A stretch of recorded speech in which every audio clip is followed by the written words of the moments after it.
The opinions expressed on this show do not necessarily reflect those of the Barbers Chat Network, our great partners at H&B Media, or any of our media peers. We're just five idiots who love sports and love to talk shit. If you're offended easily, then this show isn't for you. And for those who aren't offended easily, sit back, relax, and enjoy the show. Remember, it's only entertainment.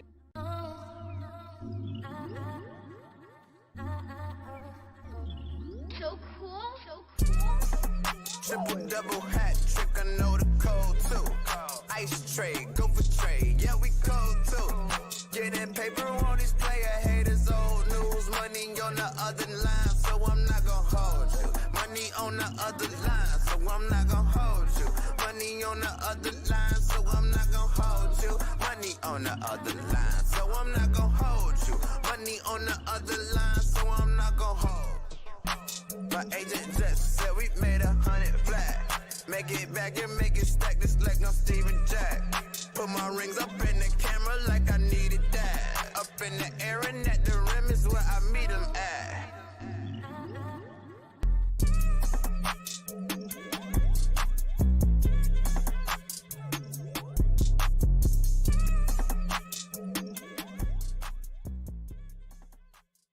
Before we start the show, we want to thank our sponsors, Pillars.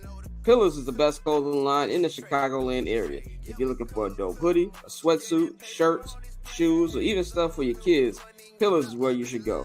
You can visit any of their 4 store locations in the Chicagoland area or visit pillarsclub.co and order online.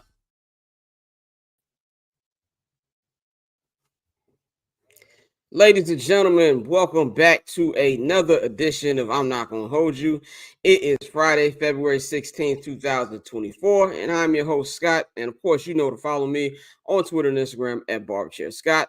Follow the Barbers Chat Network at Barbers Chat Net on Twitter and Instagram. And of course, you can follow our partners, H&B Media, and at H&B Media TV on Twitter and at H&B Media on Instagram, man. And you also know that you can also get in tune with our sponsors, Pillars. You can follow them. You can go to their website at pillarsclub.co. And also, what you can also do is also like, subscribe, rate everything on H&B Media, man. We appreciate all the feedback, man. We've got a packed show to y'all today. Only difference is Mikey won't be here today. Mikey won't be here for the next 3 shows. He's got some things he got to take care of. Cousin Dan will be back next week. But we do have a guest that we're going to bring in just a minute. But of course, you can subscribe to the Barbers Chat Network Patreon today. I am fucking up these shits that I am reading right now. Barbers Chat Patreon /Barbers Chat Network. You subscribe to the $5 holler, which is I'm Not Gonna Hold You tier, but you can get the local hour, which we do right after this. We talk all Chicago sports. And also you can subscribe to the $10, which you get everything that we have to offer on the Barbers Chat Network Patreon, man. Before we get into our sound up, to get to my sound off, we're gonna bring in the rest of the crew, man. We've got Dante, we've got Bang, we've got Courtney, and we've got a very special guest today. I just named off Pillars. We got the guy who runs the damn company, my brother Mike Willis. And you know, a lot of people say, "Oh, yeah, this is my brother, it's my brother." No, I have been shot at with this man. Okay, this is my dog for real. Like my mother calls him her third son. So this is how close I am with this dude right here. Well, you know, so when you get shot at, you know. Yeah, we got shot at right on 79th Street. And for those of you who don't believe that I hopped the fence, because I know that's very hard to believe. He did. I actually did. You do a lot of crazy stuff when you're scared. I tell you that much. Exactly. But good to have you on, brother. We're gonna talk about some sports just in a minute. We've got Dante, super producer, president of Barbers Chat Network, and our fellow Morehouse man. Brother, how's it going? Hey, I'm decent, bro. Glad to be in the building. Another great Friday, another great show. Another great day in Atlanta. We got Mr. J.R. Bang, fresh on PTO. You know, follow him on all social media channels at J.R. Bang. If anybody did not listen to this week's Summer Sessions, you need to. That was an all-time episode right there. Get in tune with us. Bang, how you doing, G? Man, I've been working on the PTO. So, you know what I'm saying? I think I'm off today. I think I've gotten my last email, so I'll be all right. That is good. And we've got the one and only Courtney Caller Bro. Y'all know to follow her on Twitter and Instagram at 1-800 Caller Bro. Courtney, what's going on? I see you got the championship hat back on. You feeling good at spring training? You know, I just as the news cycles continue, I just got to remind y'all who really runs this. I just got to make sure y'all That's crazy. at the One end and of done. the day, One and done. sign whoever you want. Never forget who still runs this. Well, Doing great though. before we get into the actual rundown, here, it's time for my sound off. I'm gonna get it's a little serious topic on this sound off, man. The Kansas City Chiefs just won back-to-back Super Bowl championships, solidifying their dynasty on Sunday night. They had their championship parade downtown Kansas City 2 days ago, which was supposed to be a joyous event, but it ended up in a shooting. I think like 12 people got shot. One person died. A lot of them were kids. I don't want to spend too much time on this, but I just do want to say, first of all, prayers go out to everybody who was involved, everybody who lost somebody, everybody who got hurt, anybody who had family members, friends who were in this whole thing.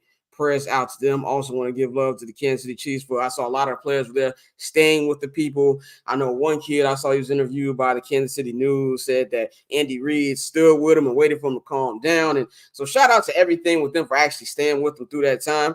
As I just referenced not too long ago, as somebody who's had a gun in their face, it is not a fun thing. And I do think we could talk about, we're always going to pray about the victims and do this, that, and third, and say we need to do this and that.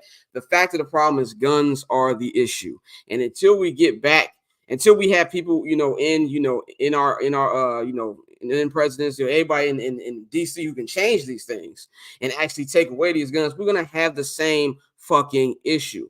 We're going to have somebody get shot. Just a couple days ago, I think it was right after the parade, there was a school shooting also that went down. It's to the point where you got these kids, they're dealing with stuff to the point where they're already ready for it, prepared for it. Kids shouldn't have to go to school and have to worry about getting shot. Kids, adults, teenagers shouldn't have to be on to a championship parade where it's supposed to be a fun time where you're going to enjoy to watch your team that just won a championship, have a good time, and you got to worry about your life getting taken away. So I don't want to spend too much time on politics on this show. It's not really my bag, but I just want to say that we need to put those guns away. And if we don't, it's going to be the same fucking thing in a couple months from now. And we're going to still be doing the same prayers. And I'm not saying that you should pray. You definitely should pray. But there needs to be something else to be added onto that to stop this thing from going on, man. So that is my sound off.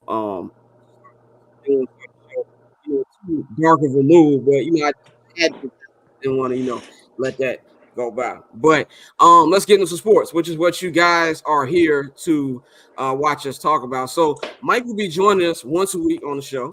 For those of you who don't know, he owns Pillars. Now, Mike, for anybody, we have a lot of people who watch this show who aren't just solely in Chicago.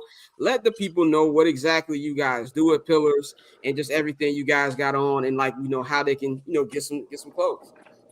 Yeah, man. We basically sell like everyday wear, jogging outfits, sweatsuits, short sets, t-shirts, hats, hoodies, all types of accessories, socks, things like that. Got 4 locations. We also resell shoes, so it's resale value, not retail value. But for those that's not in Chicago, we ship out relatively quick. We have a warehouse that as soon as you order, we usually get your item shipped out at least by the next day, and you could just visit the website at pillarsclub.co and just go ahead and take a look. We got kids' clothes as well. So definitely, man. Now we all know, well, not everybody don't know, but people who don't know, you are a Chicago's Bears fan, but you are also a 49er fan, which I've told you many times is disgusting, but we're not going to talk about that on the show. Tell the people, number one, how you became a Niners fan living in Chicago, outside of the fact that the Bears absolutely suck. And then we'll get into the actual game. Okay. What's crazy is someone had brought this to my attention. It was like, ever since you became a fan, they never won again. So, what Super Bowl was that? The 49ers played the Bears played, not Bears, of course not the Bears. The 49ers played the Chargers in the Super Bowl. I was maybe like 5 years old. Yeah, so I was like 5 years old, 4 or 5 years old. And I was watching with my pops, and I was like, they kicking their ass. If y'all remember the game, the 49ers kicking their ass. I'm like, who is this team? And he was like, the 49ers is a good team. So I started liking them ever since then. So I went through the Jeff Garcia days and all that other shit, T.O. That's why I'm a huge T.O. fan. So I just love the 49ers since that Super Bowl. But the crazy thing about it, ever since then, they've been in the Super Bowl 3 times. The one against the Ravens. When the lights went out, I thought we should have won that. It was holding in the end zone. They didn't call it.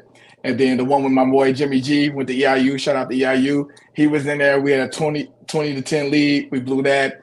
And unfortunately, last week. We blew that as well. So I've been riding with the 49ers for a very long time. Obviously, I'm still a Bears fan, but 49ers is definitely my team. So it's been a lot of heartbreak. It's been a lot of heartbreak. Now, I told you when I asked you for what you thought the score was going to be, I was like, now, you all know that Patrick Mahomes is going to win this. I think we kind of knew all this going on. But you had a double-digit lead. We talked about on the show on Monday, Dante and my brother, they pretty much sacrificed Kyle Shanahan. Who are you blaming for the reason that the Niners lost on Sunday? Who else can you blame but Kyle Shanahan? Like this is how I put it. Like, it's something about offensive quote unquote geniuses. They like to get cute. He got cute when he was offensive coordinator with the Falcons. All he had to do is run the ball. Just run the ball. And the game where the first time in Kansas City, incompletion stopped the clocks. So you got Jimmy G, who's not the strongest thrower and things like that. Couple incompletions, stuff like that. Missed deep throw. I forgot who it was to. I think it was I can't remember his name, but just stop the clock. You just run the ball. And in this game, like I saw what you and Flows were talking about coming out of halftime. He just completely pass. Like run the ball. You got the best player besides Patrick Mahomes on the team. Like you got Christian McCaffrey. Handle the ball, wear them down, keep wearing them down, run the ball. They just went away from that, and I think he just likes to get cute. And the crazy thing about it, I betted on that. I knew it was going to be a trick play in that game. It's like, Kyle Shanahan's going to dial something up, and I just think they just weren't prepared. I just saw something that Dan sent. Shout out to Dan. Still, I hate you. Dan said to me, George Kittle was talking to one of the players when Christian McCaffrey fumbled the ball. Like they just wasn't prepared. Did y'all see that? No, during that fumble, yeah, he was talking to George Karlaftis. Exactly. He said, "Hi, George." As he said, realizing the play was dead. As he said, "Hi, George," the ball is right there by him. George Kittle could have got that ball. Y'all joking around. I'm not saying hi to nobody. I'm hearing them guys didn't know the overtime rules. They didn't know if they was going. Some saying, "Oh, we was going to kick it. We was going to take it." They just it just looked like they came unprepared. And he blew another double-digit lead. It's his fault. It's no one else's fault. It's his fault. And as the leader, you're the coach, it's your fault. My opinion. Go ahead, Dante. No, I agree 100%. It's on Kyle. I said it all last week. I tried to shoot him as much bail as I could over the years, but it's on him, bro. It's been the same mistakes over and over again. Well, yeah. So, so going on next is Steve Wilks. Steve Wilks just got fired a couple days ago. So I tweeted when I originally heard the news. I tweeted that Steve Wilks was being a scapegoat for Kyle Shanahan. I had a couple 49ers fans, especially our guy Randy Wilkins, who was on the show last week, said that he had been the Niner fans wanted him to be fired since week 6. Do you feel like he was a scapegoat in this situation, or you want people felt like he should have been fired as well? That this is not just we got to blame somebody firing. I believe he did a good job. I saw some other stats. I mean, everything's not about stats. He was doing better than what's the last coordinator? D'Amico. D'Amico. Yeah. He was doing better than him his first 2 years and things like that. But the defense didn't really fold. Think about this. The only touchdown they really scored technically on the defense was in overtime. That first one was off a muff punt. The guys just got off the field. Now they on the 11-yard line, things like that, touchdown. Yes, the defense still gave it up, but they already stopped them and made them punt the ball. The defense held them to field goals every time. Field goals to punt. The defense played pretty well the whole season. You know what I'm saying? I don't see why. Of course, you see why they're not going to fire Kyle Shanahan. You know what I'm saying? They're just not. So I don't think nobody needed to be. I don't think no one else needed to be fired. You know what I'm saying? I think the defense played well. They played well all season. Did they have their ups and downs? Yes, like every other defense does. But he had them boys playing, especially coming from D'Amico Ryans. You got to come with that same structure and that same type of energy. And I think them guys still play well. Fred Warner still was good this year. Bosa was good. Armstead, they played well. So Somebody got to take the blame. Of course, it's gonna be that black man. Yeah, so I'm glad it's not just me, because I definitely was like, okay, I see what's going on here. Like I'm not gonna act like I follow the team like everybody else who actually follows Niners football, but that just seemed like something that was kind of curious me, because he did hold Patrick Mahomes and that offense down up until they actually started coming back. And that would have been a blowout if that defense didn't play the well they did. Now, you said that they're not gonna fire Kyle Shanahan, but if it was up to you, would you fire Kyle Shanahan? Yes. It's only so many times that you get this opportunity. It like he's what they call it, if you do the same thing over and over, is insanity. Like he's literally doing the same thing over and over. The man had a 28-3 lead as an offensive coordinator. Like, it's no need to gloat. There's no need to keep passing and things like that. Like, you overthinking it. At the end of the day, it's a game. It's simple. There's no need to overthink it. Like Pete Carroll, when he threw the ball with Russell Wilson, just hand the ball off. People say, oh, it's easy said and done. You're just trying to be cute. Hand the ball off. And we got away from that because everything is lights and flashes and everything looks pretty, and with passes, you want to throw it 50 times a game. I don't care how you win, just win. But when it comes to time management and wearing down the defense and things like that, you gotta run the ball. And your time management has to be on point. And he just seems to not know this. It just seems to not know. It's like he's known from the Shanahan tree. You know what I'm saying? Well, obviously he's the Shanahan tree and things like that. But you could get away with this if you could get that Super Bowl ring. You know what I'm saying? McVay could do any dumb shit in the world now. He got a Super Bowl ring. He's looked at as an offensive guru. You know what I'm saying? Once you're doing this stuff, once you get that ring, you could do whatever the hell you want to do. You at least got 10 years of doing whatever the hell you want to do. And that's real shit. Said the problem with, shout out to Orlando in the chat, so the problem getting rid of Shanahan, who you gonna get him replaced? I mean, there's options out there, and even if you got to take a flyer on like one of those rookie coaches, you got to do that. I just feel like a guy who's gotten away with as much as he has gotten away with, you can't keep allowing that. Like you said, they weren't prepared. If you are not prepared in 3 straight Super Bowls, that's something that needs to be fixed. So I think that he would have to go regardless, whoever the replacement was. Go ahead. Let's go to the Chicago Bears, which is another team that you root for, even though you act like you don't root for them. I love them. Bang has a question for you on the Bears. Okay. All right, man. So even though you shitted on them a couple of times, I heard the shade a little bit. What is your take on the situation that's going on with the Bears? We got the Caleb Williams versus Justin Fields thing.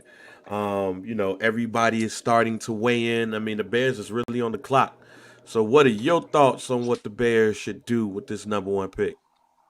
What I think they should do and what they're going to do is going to be 2 different things. You know what I'm saying? So a lot of people talk about the Caleb Williams is this and the third. But honestly, you don't know. Like, that man come in could be Ryan Leaf. I'm not saying he's going to be Ryan Leaf. He can come in and be Ryan Leaf. I'm not saying he is. I think you should get weapons. So this is the issue that I kind of had with the Super Bowl. You can win. Either team that won could be a narrative of how to build a team. You could be like, okay, the 49ers win, just get you an average quarterback, just surround it with weapons, and you can win. Or get you an outstanding-ass quarterback, not saying the rest of the team's not good, build around defense, and you can still win. What's more easier to do? That outstanding quarterback is very, very hard to get. It's not easy. It's very, very hard to get. I would trade down. I only think technically, there's only 2 generational players in this draft. I think it's Marvin Harrison and Brock Bowers. And when I mean generational, it's like no matter what, that guy is going to be a Hall of Famer. You know what I'm saying? Not saying Caleb won't. I think the last generational quarterback that came out, maybe Andrew Luck, that like it's a no doubter. Okay, that guy is going to be good at the NFL. I think they should trade down, get Marvin, and draft the O-lineman. I believe they're taking Caleb. I think they're going to take Caleb. I don't want to hear about resetting the clock and things like that. Motherfuckers trying to say their job. Yeah. Because I think it's no matter what, they're not going to hate you for drafting Caleb and he doesn't turn out what he's going to be, but they will. You would never get a job. You're going to be known as the person that passed up on Caleb Williams. Yep. I think that's how I'm thinking of. Like, it's a safer bet for Ryan Poles. Like, you know what? Listen, I mean, he could not pick him, and Justin could go on to be great and stuff like that and win the Super Bowls and I mean, that can happen. But if you don't take Caleb and he beats what everyone think he's going to be and things like that, that man Ryan Poles is never getting a job again. He's just never getting a job again. And you're black, like you're never getting a job again. Like I'm shocked. Well, not shocked that Luke Getsy has a job. It's like that's crazy, but we all know why. But that's what I think. I think they should. So to keep it short, I think they should trade down, whatever, get the picks, get Marvin Harrison, drive an O-lineman. You know what I'm saying? Going with the rest of the draft. But I honestly think I'm like 90% leaning towards they're taking Caleb. Well, here's a follow-up question to that. Like, we've been talking about on the show, like, you know, as far as worries, which one we more worried about. And I said that I personally feel that the superstar window for Justin Fields is past. And I like with me and you debated this all year about situations. The situation is the situation. I do feel like we would have saw a little bit more from him if he still had that superstar talent in him. I feel like he would go to another team and be really good. I think he can be a bottom 10, like a 7 through 10, top 10 quarterback in the NFL. But my biggest fear is if he goes to another, I can live him going to another team and actually becoming that superstar. I can't live with keeping him and he does some of the same things he still does, and then Caleb goes to another team, right. And now we got to look at him and we did the same shit with Patrick Mahomes. Which fear do you, not what you think they're thinking, but to you personally, which fear is bigger for you? Hear me out before I answer that question. Okay. Let me tell you this man receiving core the last 2 years before this year. Chase Claypool, Mikael Harry, Velus Jones, Dante Pettis, Brian Pringle, and St. Brown. Demir Bird, Marquise Goodwin, Darnell Mooney, Daz Newsome, and Allen Robinson. I swear to God, most people only know Allen Robinson on that team.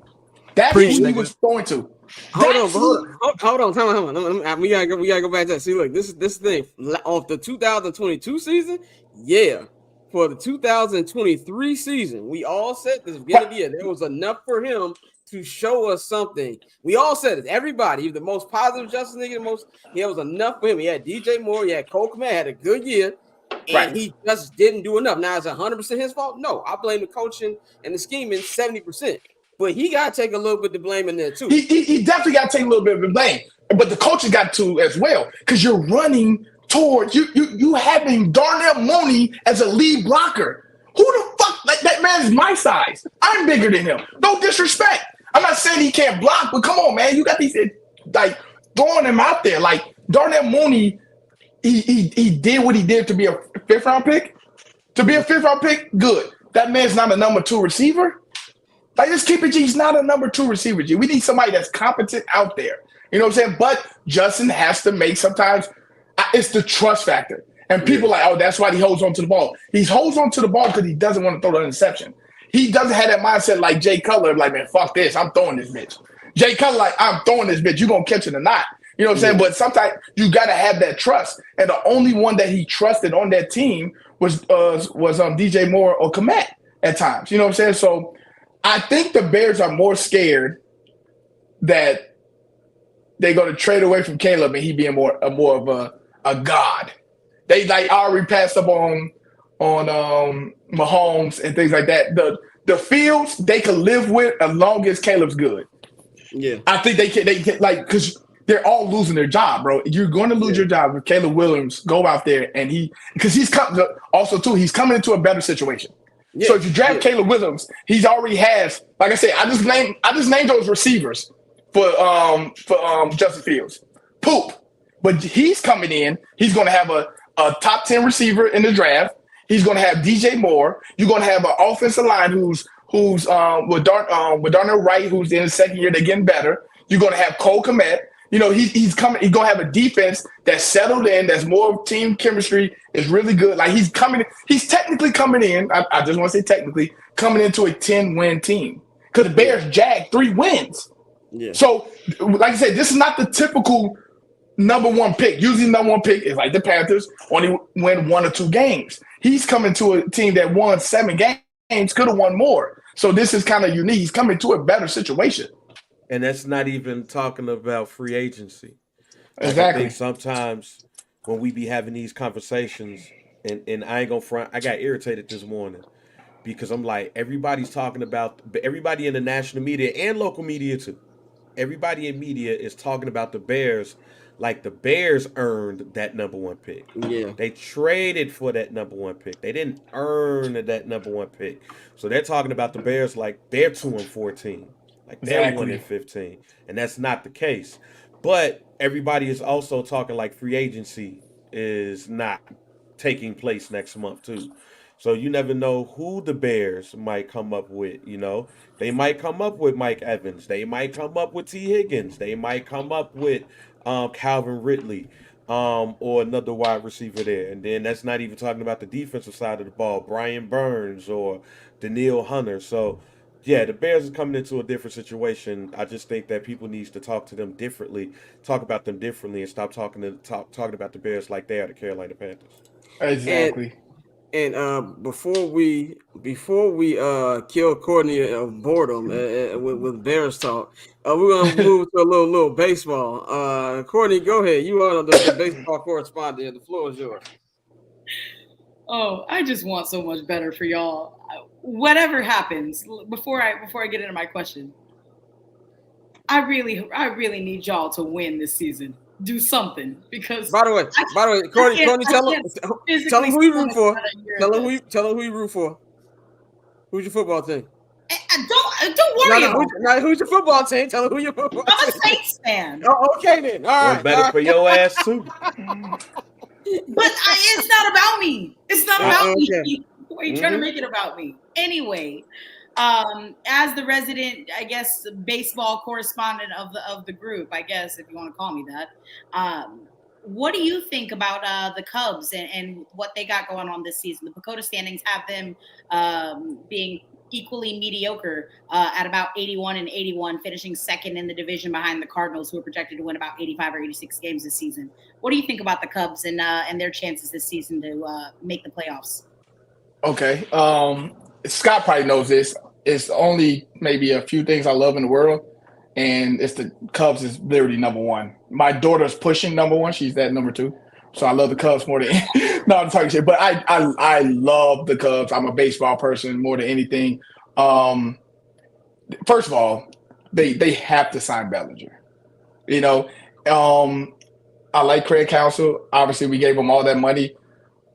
I don't know if they're going to play the young players. It's just tricky because it's like, okay, you sign Bellinger. Is he playing first or is he playing center? But if you play, if you play center, that means Pete Armstrong won't play, or I don't know what we're gonna do at third. I know they talk about Chapman. We could get him. So I can hear the rankings and stuff like that, but I don't think our team is fully complete. I know we need another pitcher as well. So I'm just waiting on to see how we do with the free agency and the trades and things like that before I can speak on it. I think we kind of shocked the world at first.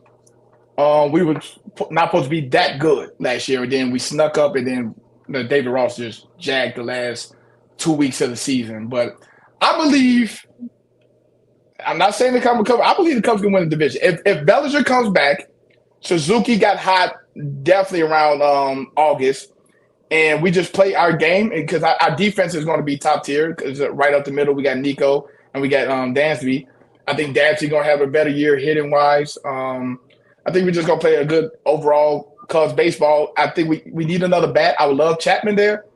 Chapman, Bellinger, and we just got to get Ian Happ out that third hole. He can't bat third. He just can't bat third. So, but that's how I look at it. If you guys do sign Chapman, you can do something else with Christopher Morel. You don't have to play him at third.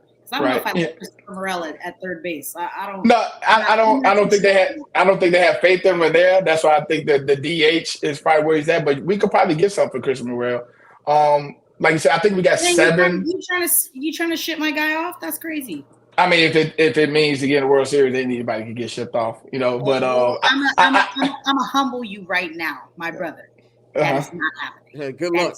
Good luck. Not on my watch. Not on my watch.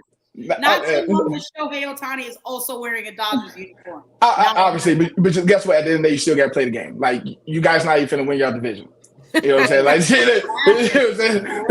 it. Let's keep it G. You know what I'm saying? The Astros still on that ass. You know what I'm saying? But I mean, I'm happy for the Rangers. When y'all lost to the Cardinals, obviously I was rooting for y'all.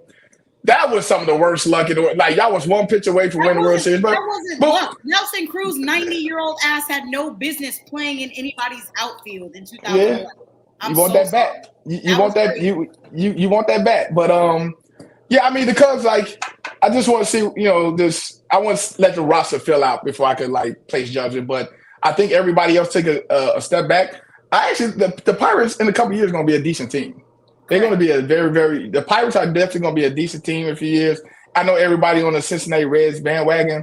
I'm straight on them. I'm going to keep it G. I'm straight on them. I just really am. So we just going to see it. We all know it's going to be the Braves and the Dodgers and stuff like that. But if the Cubs can get in that mix, like I said, once you get in the postseason, anything goes. You just saw the Braves just lost. You saw the Dodgers lose. So anything can happen. Definitely. Before we get you about it, we got to talk a little bit of NBA because it is All-Star Weekend. I don't know how hard it's been for you to watch these games. For me, it's been pretty tough for me to watch this season, and like tougher than usual. Like, it's just something about this season where like it's just a bad product on the court, and to the point where I don't even know like who I would consider like a favorites right now. Who do you think, if you had to bet, who's the most likely NBA Finals matchup right now to you?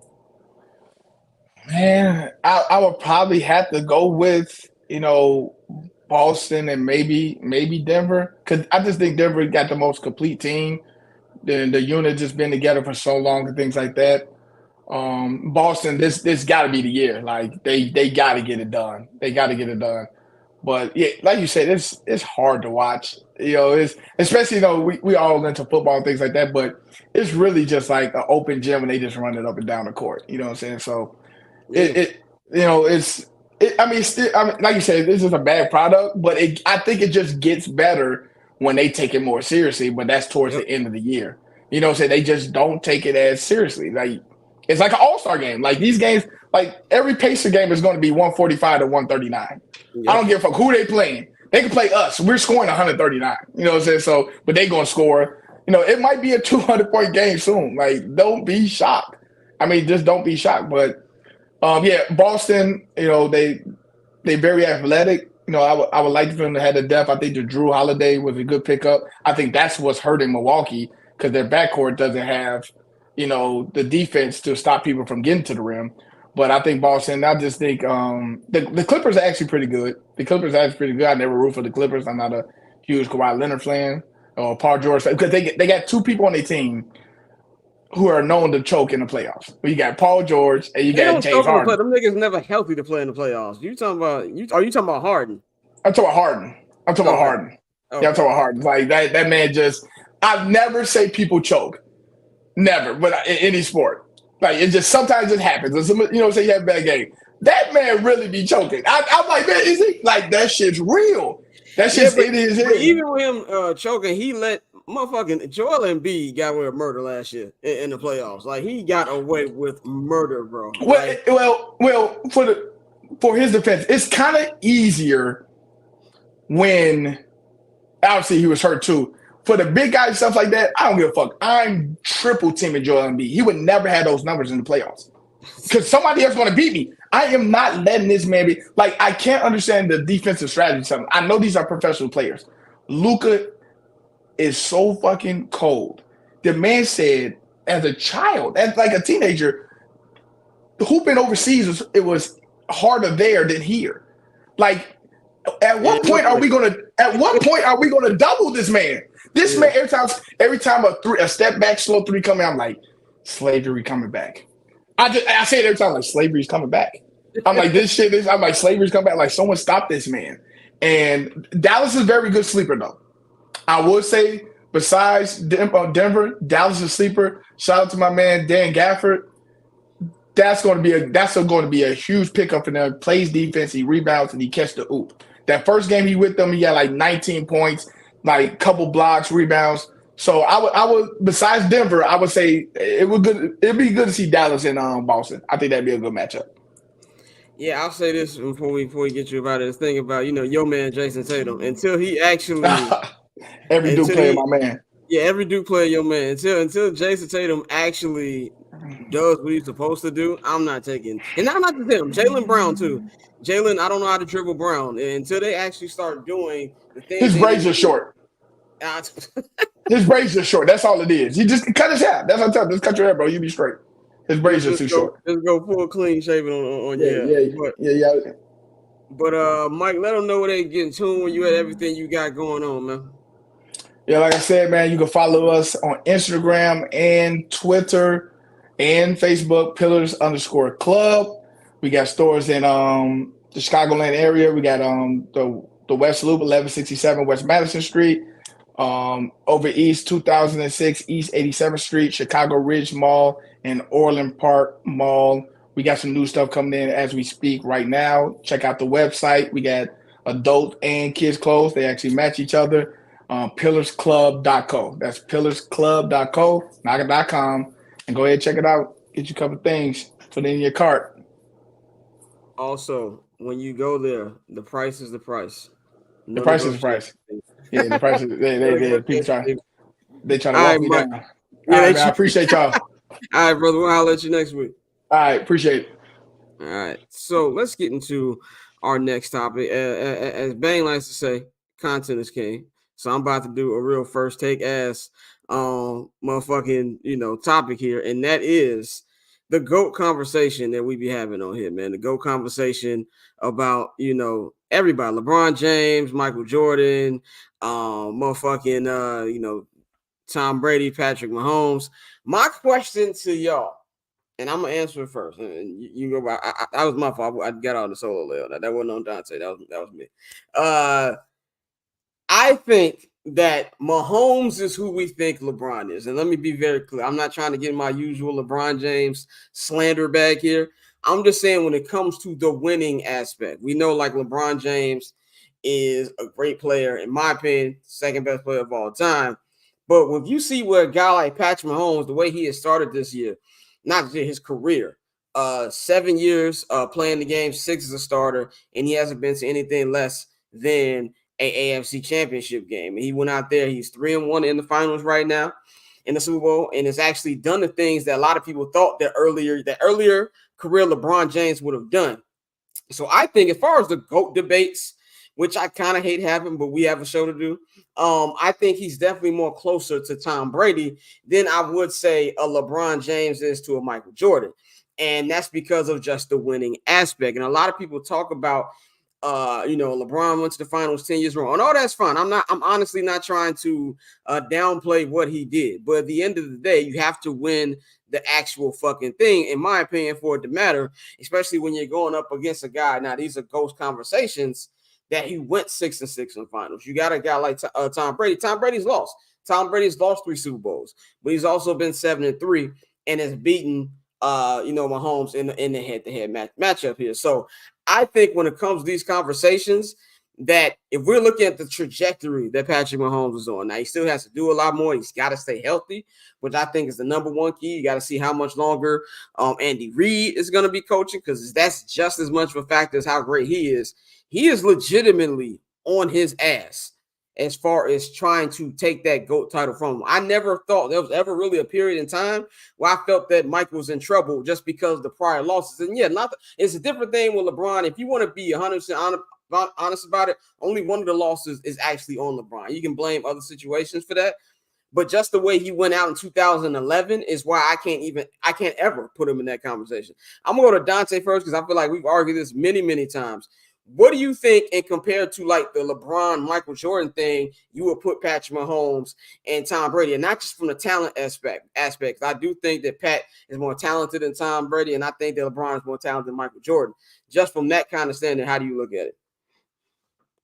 I just want to say that, we haven't done Ball Online in a very long time. So I knew you were going to find a way to slide some LeBron hate in there. It's not hate. This is some hating ass shit. It's a question. It's a question because we asked it, but no, I hear what you're saying, and I did bring this up. But in my opinion, in a lot of ways, I think Pat is going to end up as the LeBron of the NFL, because he is always going to be battling those ghosts, and you're going to have a lot of people who, no matter what, they're going to say he lost to Tom Brady. So I think the GOAT conversation as a whole, especially as we get older, you get more people in the league, you get more great players added and more nuance to the conversation.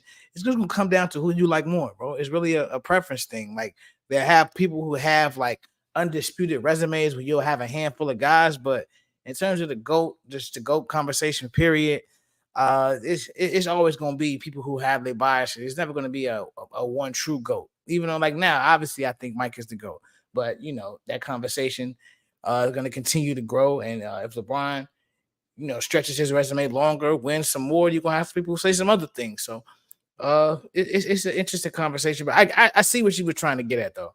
I'm honestly, if I was going to slander LeBron, I would just come out and slander LeBron.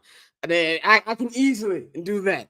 I just think when it comes down, when we look at it, people, I think in a lot of these conversations is we ignore the fact that it's about the wins and losses when you're comparing the GOAT players. That's why I think I can see a world where Patrick Mahomes is considered the greatest player of all time.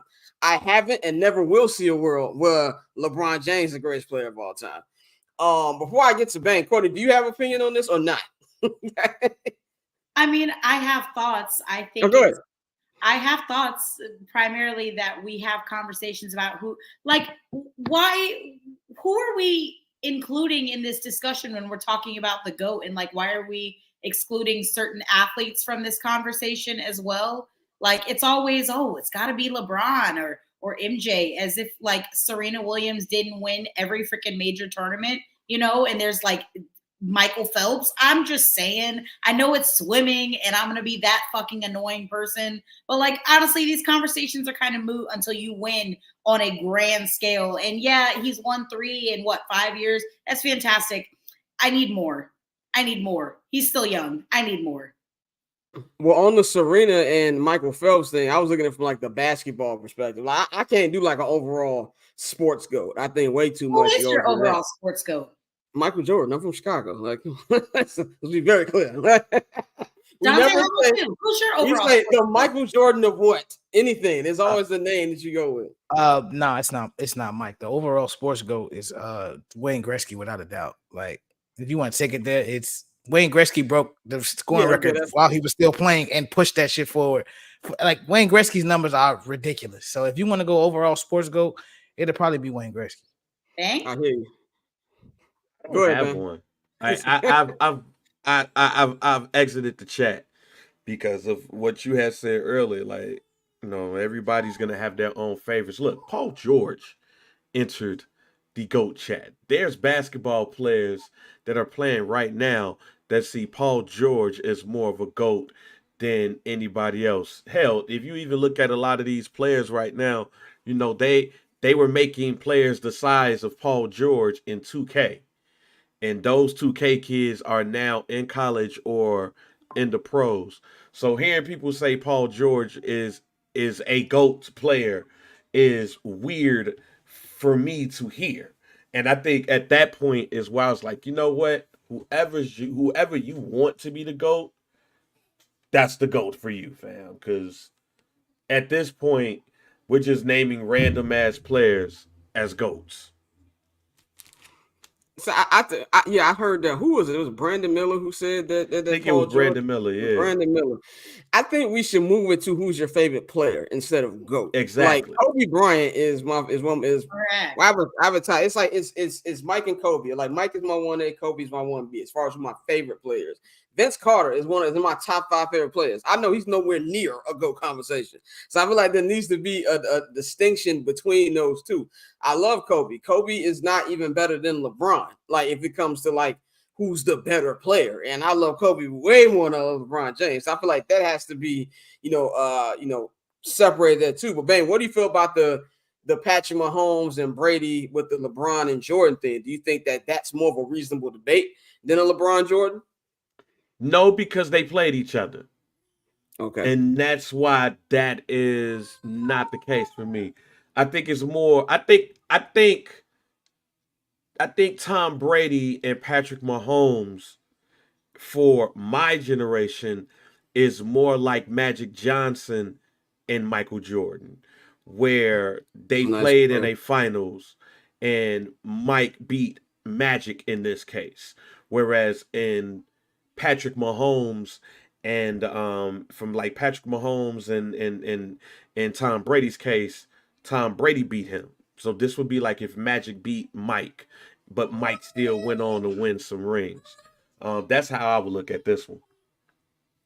That's a fair way to look at it with that one, because I never felt like a lot of people who are like pro Magic fans, I hear this a lot out in LA too from like older heads, that Mike and we never got the Mike and Magic like rivalry that a lot of people wanted to see because Magic had to retire.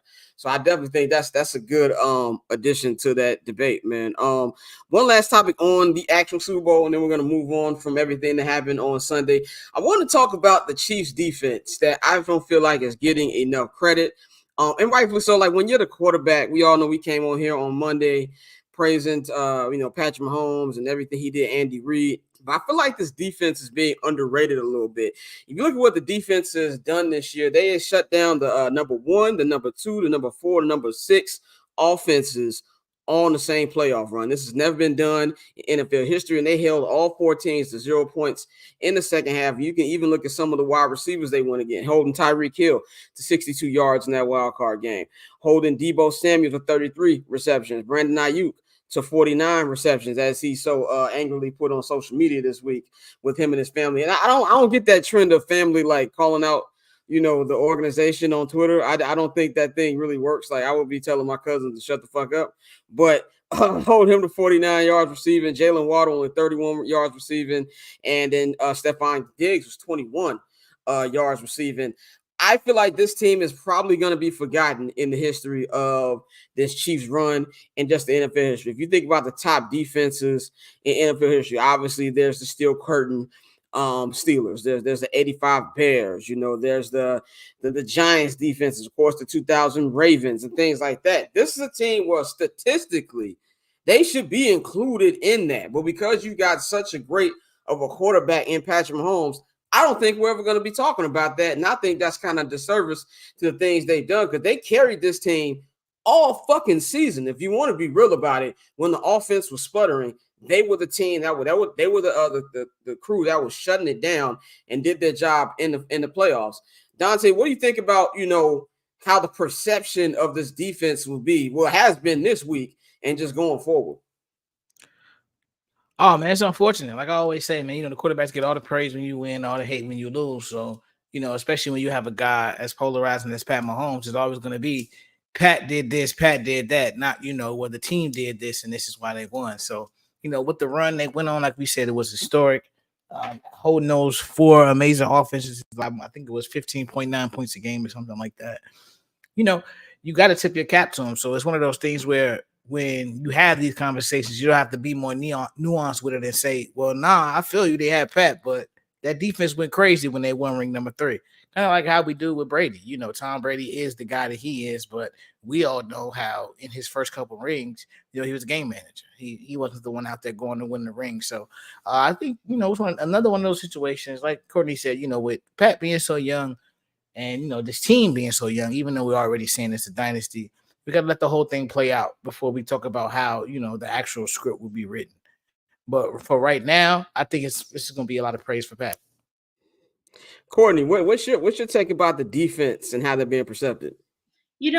When I saw this topic, I was like, that's actually kind of interesting, because I distinctly remember back in December when Jamar Chase was talking cash money shit about the Chiefs defense. He tried to kind of say that it was shade. Say that they ain't got no stars, like they don't have no Jalen Ramsey back there. And fast forward now to February when L'Jarius Sneed and Trent McDuffie had played an incredible game on Sunday. Like that was a fantastic game, and obviously Spags was in his bag. Pardon the rhyme. I sound like fucking Dr. Seuss. But no, it was a fantastically coached game, and they played well. And you're right, because Patrick Mahomes also clutched up at the end. Of course he's going to get all the glory because he's Patrick Mahomes. But they should, like Dante just said, the history books, might tell a different story when it's all said and done. But yeah, that defense for me, that's really what did it for me. Now, Bang, correct me if I'm wrong, and this is not you're older than me joke. This serious question. From what I remember, when the Patriots won those first 3 championships, I was I think it was 14 when they won the first one. I remember Tom Brady getting pretty much all the love, like he kicked the Vinatieri. Now, am I wrong about that? No, you wrong on that one. You wrong Okay. on that one. It was definitely defensively focused, and Adam Vinatieri for the win. Like that defense. Even I know you watched the first 2 episodes of Incredible, bro. yeah. I wish they dropped all of it one time. Yeah, and that documentary is on episode 2 and is inching up as one of the better ones. But Ty Law gave some great quotes. I think Ty Law is going to be very entertaining in this documentary. Yes, but you see in that documentary how, and excuse me if y'all heard Liam in the background, he's watching Monster Trucks and he's geek, and it's just me and him right now.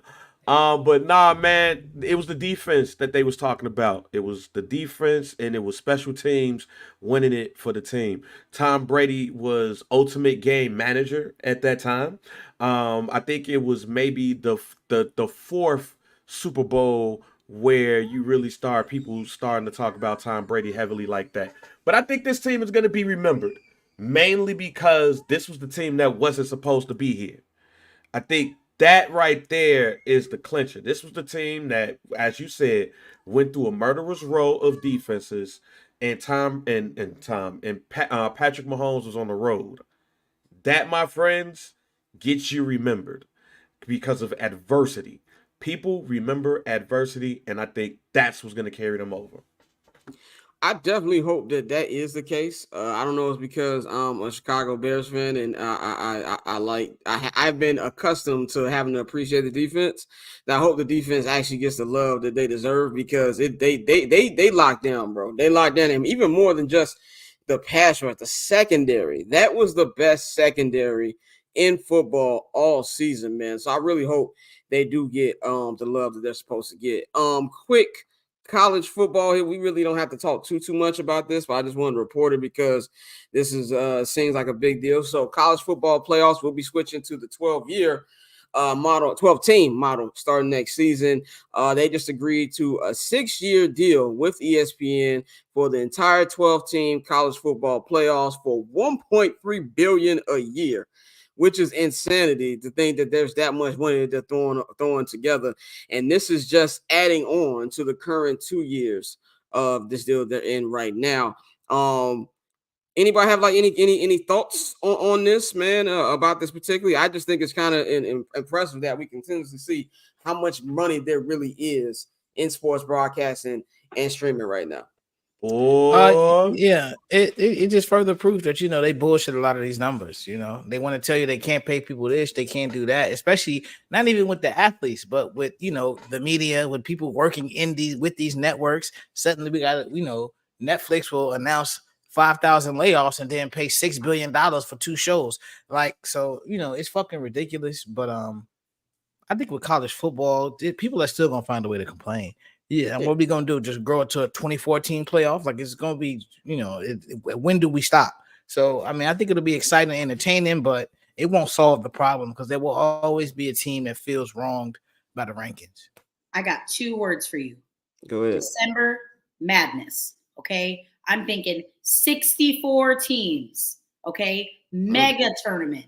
Football. I'm joking, obviously, but like you said, that's the natural progression of this because it doesn't make any sense, right? That these people have been abiling paying these players for years, and now people are still mad that these dudes are getting money still. When we see there's so much money in this sport, it's crazy. So much money in this sport. I definitely did the Nori. Huh? Give Reggie his Heisman back. I definitely did the Nori on Dream Champs. I thought Courtney was serious. I'm like, oh, that's hard. I definitely thought that you was dead ass about the 64 team thing. Now I'm gonna say Chip Kelly do got a plan to save college football. Like I don't agree with 98% of the things Chip Kelly says, but that plan he broke down to make it regional, and then you had the regional champions face each other. That would be fucking fire.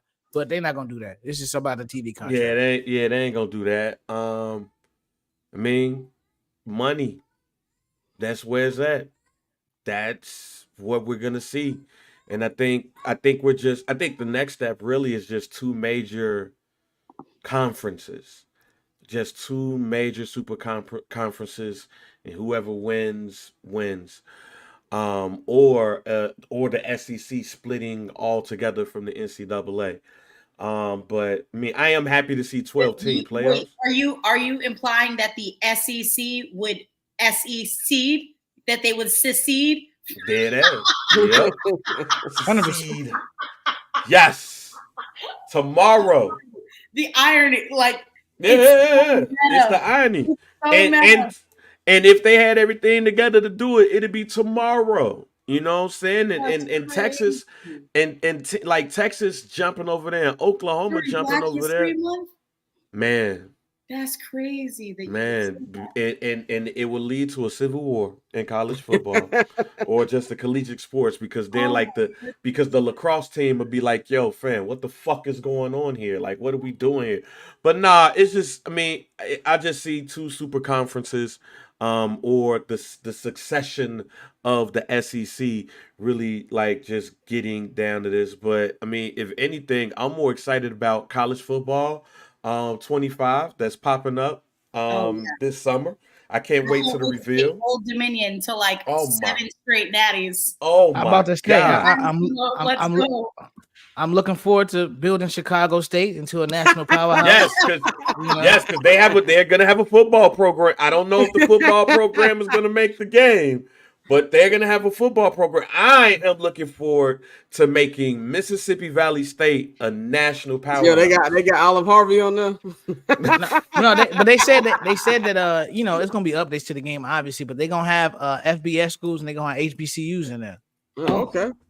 That game really University of Ohio, man.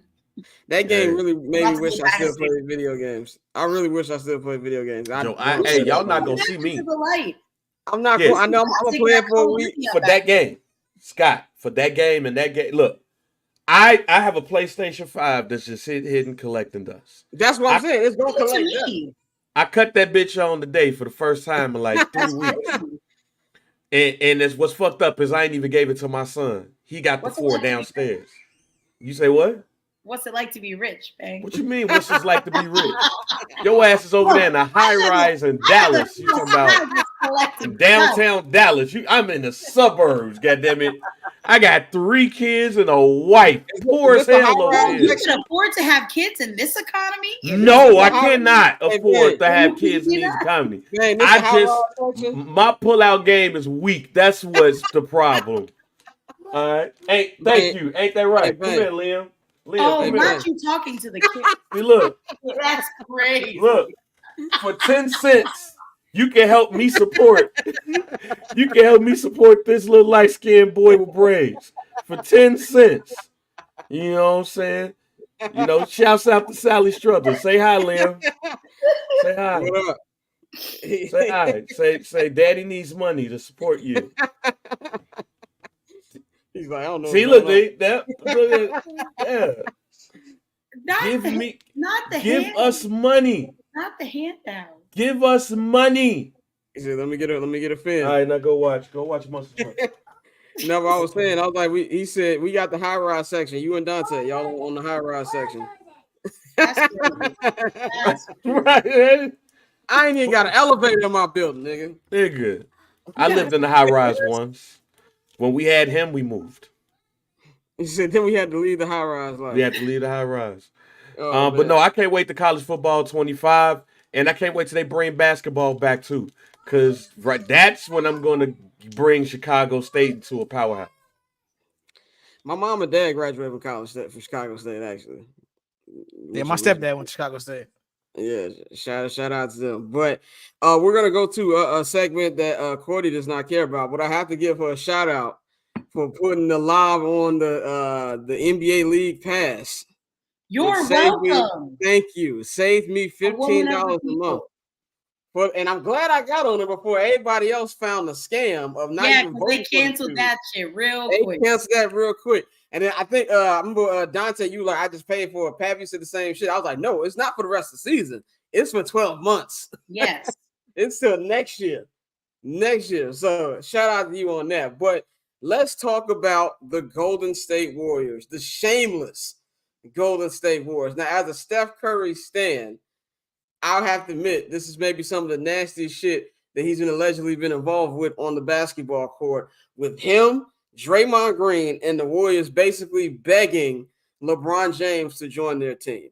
Now, this is something that was reported by Shams a couple days ago about this was a conversation that was being had between both. They said owners, or we even talk about this ownership. We're talking about this, but that the Lakers had zero intention of actually trading LeBron James, especially not to the fucking Golden State Warriors.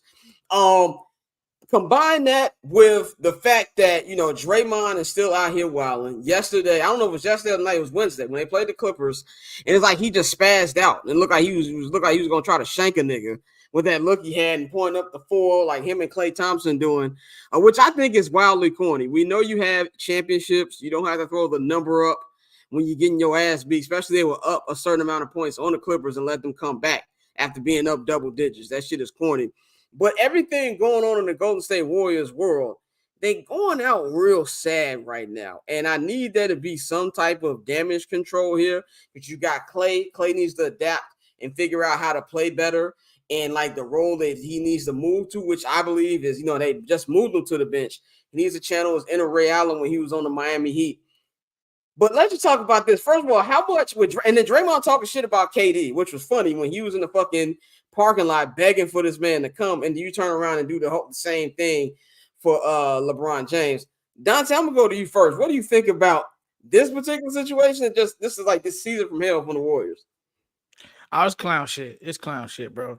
I think as far as the whole LeBron thing, that was an ownership play. They're gonna try to maximize their assets. That's just the world they come from. Today we like, we're gonna try to get LeBron James in here. Draymond, he's an interesting character. Like the whole KD shit is always comedy to me because, like you said, you asked him to come there. So to criticize him after the fact and consistently do it just don't make no damn sense. Him wilding on the court has always been a thing, but like, making the shank gesture and all of the other shit, like it's one thing trying to be like a character. Yeah, he's just acting weird now, bro. So it's like if he wasn't on the Warriors, nobody would put up with this shit. And so, Klay Thompson, that situation has been just altogether sad. Like some of the shit he says, some of the shit he does, the way they've been treating him. I'm glad he had a good game the other night. He had over 30 off the bench.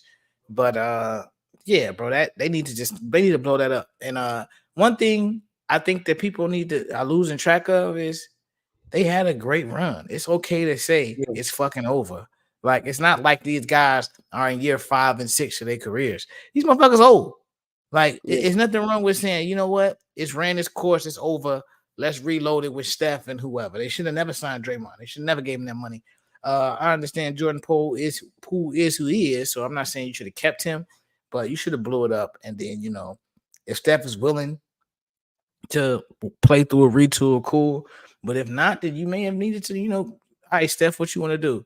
But nah, bro, they got to blow this shit up. Now, Bang, I'm gonna go to you. You said a couple weeks ago that they were gonna send him to therapy. We all said it wasn't gonna be real therapy. Now, send him doing the shank shit, and now there's other things going on. What do you think? Like this whole Draymond thing. Like, how does this end for the Warriors? Because it feels like he hasn't learned anything. As long as the team condones it, it's going to be okay until some shit fucking happens. And that's what's happening. The team condones it. Like I said, this was fake therapy. He didn't go and really sit down and assess how he's hurting the team and stuff like that. And yeah, when he was doing the shank move, I was like, yo, what's going on here? Like, what? He threw up the phone and, like, what was he in the county? Like, was he just throwing up the phone and just saying he was going to shank a Even GD Russell Westbrook was like, nigga, what are you doing? Yeah, like, what is you doing? Even the face that he made while he was doing it looked deranged. Somebody had screenshotted his face at that moment. And I was like, yo, buddy ass is really out here wild. But yeah, as long as the team condones it, it's going to continue to happen. And this is where I don't agree with Stephen A. Smith a lot. But I felt like he was within his right to be mad at well, just to be upset at Steve Kerr and others who were saying that he was wrong with saying some of the things that he was saying about them and their leadership.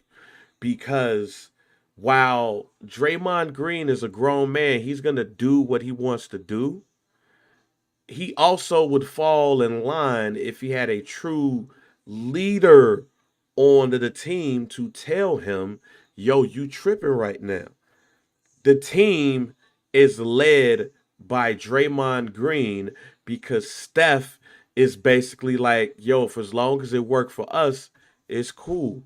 But it got Draymond out here looking like some type of weirdo. So, I mean, at this point, it is what it is. They like it, so I love it. And it's going to continue until it runs its course. And like Klay Thompson and Draymond Green is on another squad. And Steph too. Shouts out to the Knicks. Shout out to everybody watching on Instagram. Shout out my man Gator, chairman underscore of the board underscore board on Instagram. He said Warriors blew that lead Warriors blew that lead against the Clips without Kawhi. That shit hurt Draymond. That's why he lashed out when things aren't going his way. Yeah, and that's part of the problem. Like if you're gonna be, it gives off real front runner vibes, man. We do that type of thing because he's be the first one who yelling and cussing out people to begin with. And I didn't necessarily have a problem with the KD comments because KD was on that stage on that press conference after the whole Nurkic thing happened and basically talked about him like he had a sickness and like, dude, you were his teammate. Like, I don't think that was the proper way to go about it, especially a guy. That nigga a nut though. Okay, this is the thing. Like now I don't know their relationship anymore, but I kind of felt like I wouldn't have said it that way. You know what I'm saying? But maybe I'm wrong. Dante, would you have said it that way if you were Katie? Yeah, I mean, you didn't call me a bitch. You done said a lot of things about me. So, like, it ain't nothing to really say, man. I hope this nigga gets some help. Like, for me, it wasn't the issue. Because, like, one thing about KD, like, he talk about everything. Like, a lot of people will hold shit in. A lot of people won't do stuff. But ever since the burner, he's really probably one of the more open superstars out there. So, I think when he made that comment, it was a genuine comment. He wasn't saying it to try to shit on Draymond or put him out there and make him look bad. He probably was like, I really hope bro get the help he need. Yeah, Draymond's not going to take that well whatsoever. Let's go to our next topic, man. This topic right here, man, I saw this on the Dan Patrick show. We talk about the business of sports, the business of the NBA, and everything going on, in Vegas this past week with the Super Bowl going on, all different teams that have been moving there. We've been hearing about the Vegas potentially getting an NBA franchise as an expansion team. Adam Silver talked about it a little bit on Pat McAfee this week, but then Patrick said something that made my ears perk up a couple days ago, and he said that he knows somebody who is part of the circle that helps people bring teams to different cities, and he said that he is hearing that the NBA is going to be preparing to get things in motion to bring an expansion team to Vegas, and that right now LeBron and his team he's been putting together the Fenway team. Of course, he owns, he has part ownership in the Boston Red Sox, and there's a soccer team. I don't know if it's Manchester United. Somebody correct me on that. I think it's either them or Liverpool. No, it's Liverpool. It's Liverpool. I know it's one of them. Ownership in Liverpool. Him and his team are the front runners to bring the team to Las Vegas. But here's the crazy number right here. That is how I'm gonna ask y'all. Well, no, I ain't ask y'all. I saw it on notes. Never mind. But it was $5 billion just to get the rights to even start to bring a team to Las Vegas. So I'm gonna go to Bang first. What do you think about the potential of this happening? And just we keep talking about all this money being thrown around in sports. Now, this is just the number to start. What do you think is going to be like the final number if and when this team actually gets built in Vegas? It's at 5 right now. You could probably look at another 2 to 3 billion at the very least. That's cool. Like, I mean, I've only been to Vegas once, so I'm not about to sit up here. Only once? I would think you've been there multiple times. Only been to Vegas once? Yeah, I only been to Vegas once, and that's a Summer Session story. I've been once this quarter, nigga. Like I've been to Vegas like 5 times. So the idea of like people either never having been to Vegas or just only having gone maybe one time, it doesn't click. Yeah, I'll be there. I'm going back this year. I'll be there in September. I'll be there in September of this year. But I mean, if they're already supporting the football team the way that they're supporting the Raiders, you got the A's coming, and then you have a possible, basketball team. Don't forget the Stanley Cup champion. Oh yeah. My bad. They're the best. My bad, because they're the best team. They're the best team. The WNBA champions. Yep, and the WNBA champion. Like it just turns out that Vegas, the area that all leagues was trying to stay away from, is now a hotbed for sports. You would have thought that, they would have did this in another city. Like you got Nashville, that people have been clamoring to get, some sports teams there outside of the Titans. You got Louisville and other teams that we've seen them talk about over the years. Northern Virginia, you've seen them talk about over the years. It feels like they've tried to avoid Vegas until you couldn't avoid it no more. So it's very interesting to see, not the short term, but the long term, because we've seen cities get teams and they start off hot, but then, they go through a little bit of a losing streak, and then, the market starts to lose interest. So I'm looking at this more of a long term thing, and does it have staying power? I do believe it does have that in Vegas. With everything that goes on in Vegas, can a team in Vegas afford to be Huff? Yes. And it's just thinking about the Vegas team in hockey. Like, they could not afford to be Huff. I think the Raiders could afford to be it because football is king. But basketball, baseball, hockey, I don't think you can afford to come there and be Huff. So I would rather see a team move there as opposed to be an expansion team, because I think it would be a bit easier for the people to like it. Like, I don't think you want to do an expansion draft and, the first pick of the expansion draft is like, Theo Ratliff Jr. or some shit. But that's the thing, though. The expansion draft, and again, I know the rules might be a little different. I don't know the NBA expansion draft rules. But the difference for Gary Bettman set the Vegas Golden Knights up for success with that expansion draft. That team went to the Stanley Cup in their first season of existence. They lost to the Caps, yes, but that was unheard of. That's crazy. The Seattle Kraken, they're an expansion team. They had immediate success with the expansion draft. So, like, NHL is doing the expansion teams right. One can only hope, though, that the NBA would also get it right. Yeah, basketball's not going to do that. I remember watching, like, I feel like I'm aging myself again. Y'all going to call me the old nigga. Big country. We don't do that anyway. But I remember watching the expansion draft when the Vancouver Grizzlies and the Toronto Raptors were going into the league, and the first pick in the expansion draft was B.J. Armstrong, and B.J. Armstrong said, "Fuck that shit. Yeah, I'm not playing for this goddamn team," and he ended up getting traded to the Golden State Warriors. Didn't the same thing happen to Rick Mahorn? Didn't he, like, when Minnesota Timberwolves? Minnesota doing the right. They took him off. They put his name in the draft during the fucking Pistons parade. They couldn't even wait till the parade was over. Yeah, so the NBA is different when it comes to expansion drafts. Yeah, but I think as far as Vegas as a whole, they probably want expansion teams over teams that move because the fee is larger, I believe. I know with Major League Baseball, I think it's like $150 million or something like that. But the city gets more money if you get a new team as opposed to somebody moving there.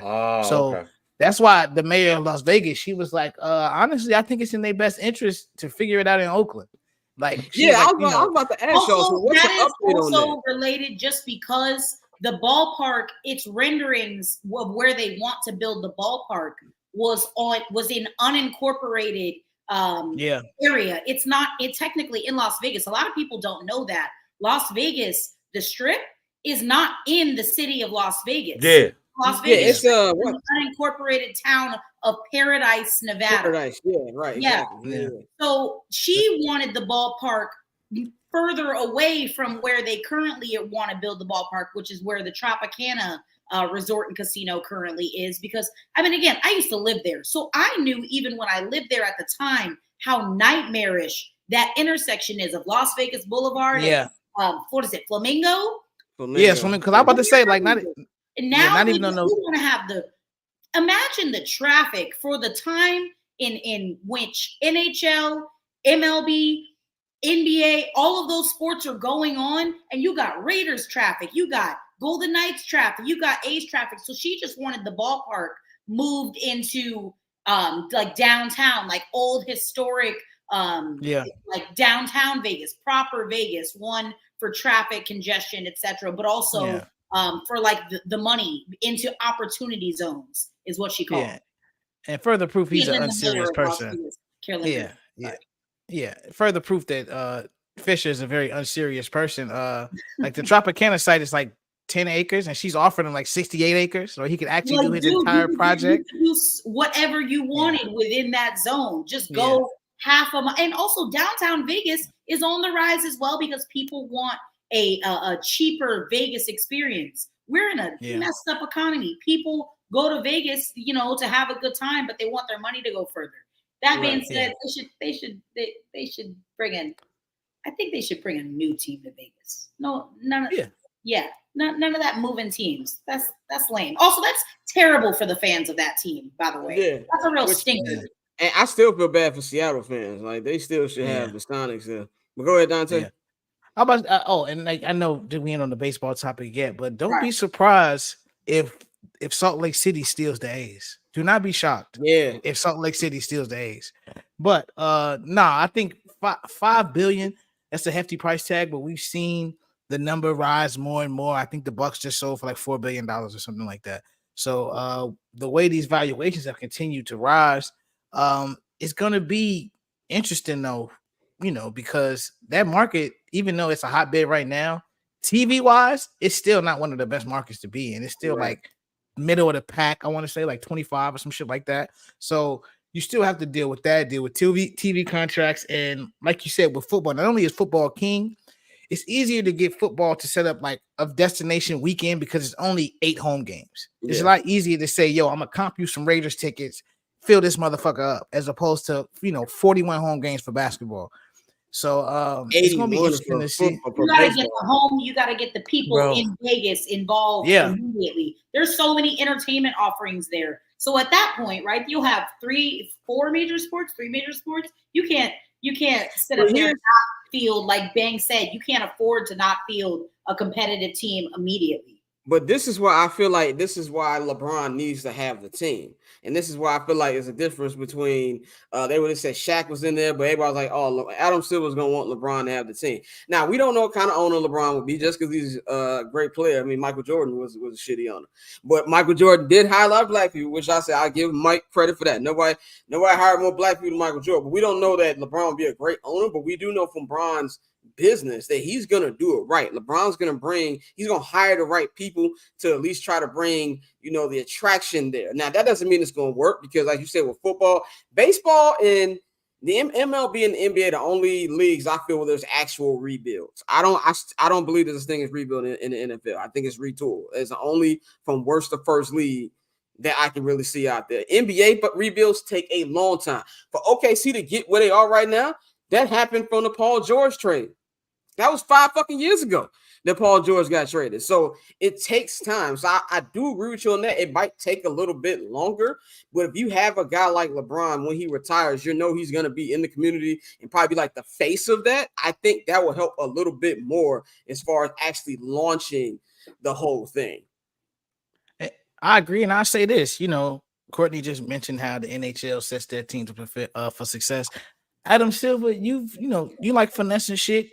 Make it so, when the expansion draft comes, you have teams claim players, but you're going to have certain guys that are fringe guys based on contracts or whatever, and let those guys be the team that pool that they can pick from for the expansion draft, and just instead of just telling teams, all right, put 3 of your weakest motherfuckers in the pool and just let them be unprotected. Like make them make these choices where it's like get some real guys in there so you can get at least a team that's a playing team year one. You know what I'm saying? I'm not saying they're gonna be like the Knights because that was lightning in the bottle because that team was really good.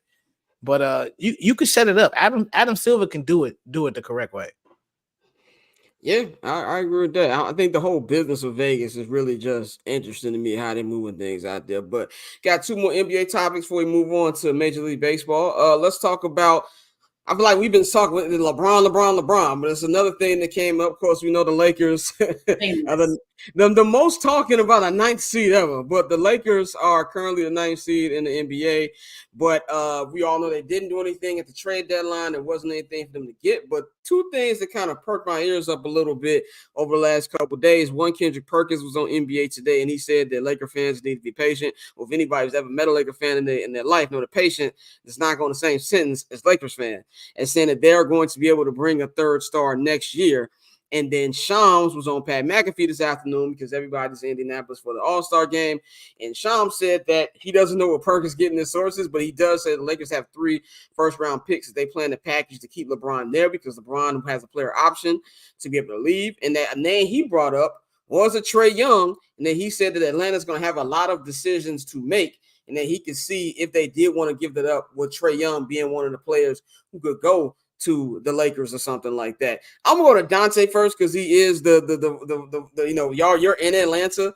One, how do you think that the Hawks have any intention of trading Trae Young, and do you even think that that would even work on the Lakers? I personally don't think there's any trade out there that's helping the Lakers unless you got a time machine that can put LeBron James 5 years younger and make Anthony Davis healthy forever. I don't think anything's gonna change. But what do you think about that? Mute, brother. See, we're really good today. No, yeah, I'm not saying that Atlanta would do it, but Trae Young may force the hand because you're talking about a guy who he's already on his third coach. You tried, to bring in new people. Last season, they were hella excited about DeJounte Murray. This trade deadline, you almost moved them. Like, so, the pieces you've brought in haven't really been working. John Collins, you shipped him out of town. So it's one of those things where if I'm Trae Young, I'm like, okay, what is the vision here? What are we doing? How are we taking this thing forward? Because they really have fallen off a cliff since that Eastern Conference Finals trip. So I think that's one of those situations where Trae may force their hand and say, nah, trade me, bro. I'm out of here. So I could very well see that happening because it's already been rumbling that he's not happy. And as far as the Lakers, I would have to see that fit. Like I said, I know Bron is. It would be great from a scoring standpoint because Trae can put the ball in the bucket and LeBron needs somebody that can go get buckets. You know what I'm saying? And we've seen time and time again, for some reason, the Lakers, don't run as many plays for AD as they should. But I will caution people this. I know they hype Trae up as a shooter. That man is not a shooter. Like, that's not how he gets his buckets. He's not at all. So that's why I'm with you where I say it would be an interesting fit. But I wouldn't be shocked if Trae demanded a trade because he's definitely not happy with everything that's going on in Atlanta. And I'll say this too. I know I'm gonna come off as a hater again, but I'm tired of the every time LeBron or the Lakers don't. And I don't blame the Lakers because if you're the Lakers, you're Jeannie Buss, you're gonna do what you're gonna do to keep your franchise star happy. If there's anything LeBron James I give him credit for is always keeping front offices on their knees, you know what I'm saying, on their toes. I said on their toes, same shit. But it kind of goes with what you just said, Dante, about sometimes you just gotta accept when it's over. We gotta accept that it's over for the Golden State Warriors, and we gotta accept the fact that the Lakers are probably not winning a championship with LeBron James there. I don't think LeBron's gonna win a championship, period, again. I just think that window is past, and I don't see how a Trae Young helps us. On top of that, they're going to have to trade more. They're not going to be able to just trade those low first rounders to just get Trae Young. There's going to be other stuff that Atlanta's going to want if they're going to move off their franchise guys. I just don't see how that helps whatsoever. Bang, what do you think about this and just everything? I feel like the Lakers are trying to get the last juice out of this LeBron AD thing that's now, 6 years in? I don't think it's even the Lakers. I think it's the media. This goes back to content is king, ladies and gentlemen. The league is good when certain teams are winning, or at least in the conversation. So LeBron James being a member of the Los Angeles Lakers, no matter what age he is, it it continues the conversation. But this team has no chance of winning anything. And if you were to move on from a LeBron James, you would need to get capable people back in order for that to continue. I'll give you a perfect example. Who really remembers the Eldon Campbell, Eddie Jones, Nick Van Exel days as Lakers? The Dale Harris days. Like, who really truly remembers that team? Nobody. And that team did still go to a playoff, right? Yeah. Matter of fact, that team was like, that collection was one of the teams that exited the Seattle Sonics out the first round of the playoffs. But we don't talk about Eldon Campbell. We don't talk about Eddie Jones. We don't talk about Nick Van Exel like we should. George Lynch and all of those people. That's what the Lakers want to avoid. Yeah. They don't want a whole bunch of just guys on the team. Like, even with Kobe, you had Kobe Bryant and you had like everybody else, but you still had Kobe. So yeah, Roderick, I mean, shout out to you, Roderick. Shout out to Roderick being the shout out in the chat. I will say this: if you have delusion, you have hope. Yeah, that's so what I would say about that. If you have delusion, you have hope.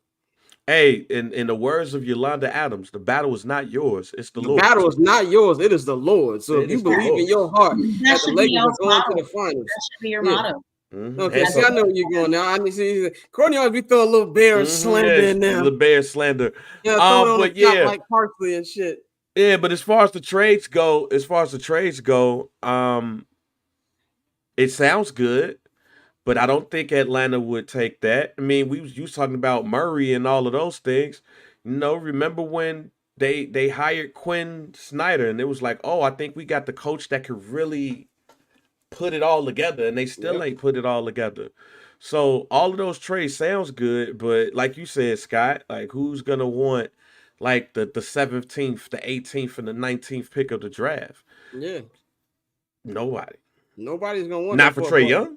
Not for no damn Trae Young. And I feel like if it was an opportunity, they would have been able to get DeJounte Murray at the break. If that was the case. So exactly. I don't know. And I don't blame either side. And you're right. I do blame the media, but I feel like that's a different discussion too. If we want to talk about where the NBA is at right now, there's a lot of good young teams that aren't getting the coverage that they should. And I get it from that perspective. Lakers move the needle. It just is what it is. We're going to talk about the Cowboys as soon as the fucking OTA start. It's going to be right back to what can Dak do. That's just how it is. I'm not naive to that, but I do feel like there's just nothing they can do, I believe, to get them. Like, Denver's not going to get any worse. There's these other teams, and Minnesota's going to get better. OKC is going to get better. I just think the time is over, man. One last thing in our NBA topic, then we're going to move over to Major League Baseball. It is All-Star Weekend. All-Star Weekend is in Indianapolis right now. The Rising Stars Challenge, or if you're an old nigga like me, you still call it the rookie-sophomore game. It's going on. It's actually and I'm actually going to watch this one tonight. You got Wemby Hooper, you got Jalen, what's my man? Jalen from, my man from the Rockets. What's his name? Jalen Green. My man. Yeah. Lil Dre. Yeah, exactly. You got Chet Holmgren and Lil Dre. Hey, CJ Stroud, man. Hey, dog, I'm just going to say this. Be smarter with the cameras around. I'm not going to say what to do. Be smarter with the cameras around. I would like to shout out my Houston team. I was going to send that in the chat, but shout out to my Houston team out there, 97.9 The Beat. I'll be out there in Houston on a Tuesday, but our team is the one who caught that footage of CJ Stroud getting into and Burrows getting into whatever card that is. So shouts out to my Houston team for getting that footage. Y'all see that little thumbnail in there. I will say this. How old is he? He's 23, ain't he? What the hell is you doing with that little boy? It's okay. My Houston team. He's 22. You peeped that too. I gotta. That's my Houston team. Yeah. I got to speak for my resident brother Mikey. He's not here. It's all right, brother. Do your thing, brother. No, here's the thing, man. This is the thing. He said, hold on. I got to respond. LA won 6-7. I get all that. That's fine. If you believe D'Angelo Russell is going to keep playing like that for the rest of the playoffs, if you believe that in your heart, I'm with you, brother. I am not mad at you. But no, that's not as we said. The battle is not yours. The battle is not yours. It is the Lord. It's the Lord. If you believe in your heart the Lakers going to finals, my brother, the Lakers are going to the finals. The dreams ain't easy. Just stick by your plan. Coming from boys. What they say? You know, faith the size of a mustard seed, my nigga. God bless you. You know, I hope you do it. What's the other gospel singer? It wasn't easy, but it was worth it. It might be worth it. We might be sitting here in June, and I might be wrong. It might be Lakers Celtics again, and I might be saying, you know what? I was a dumbass. I could be wrong. I don't think I am, but we gonna see. But I want to say this about CJ Stroud.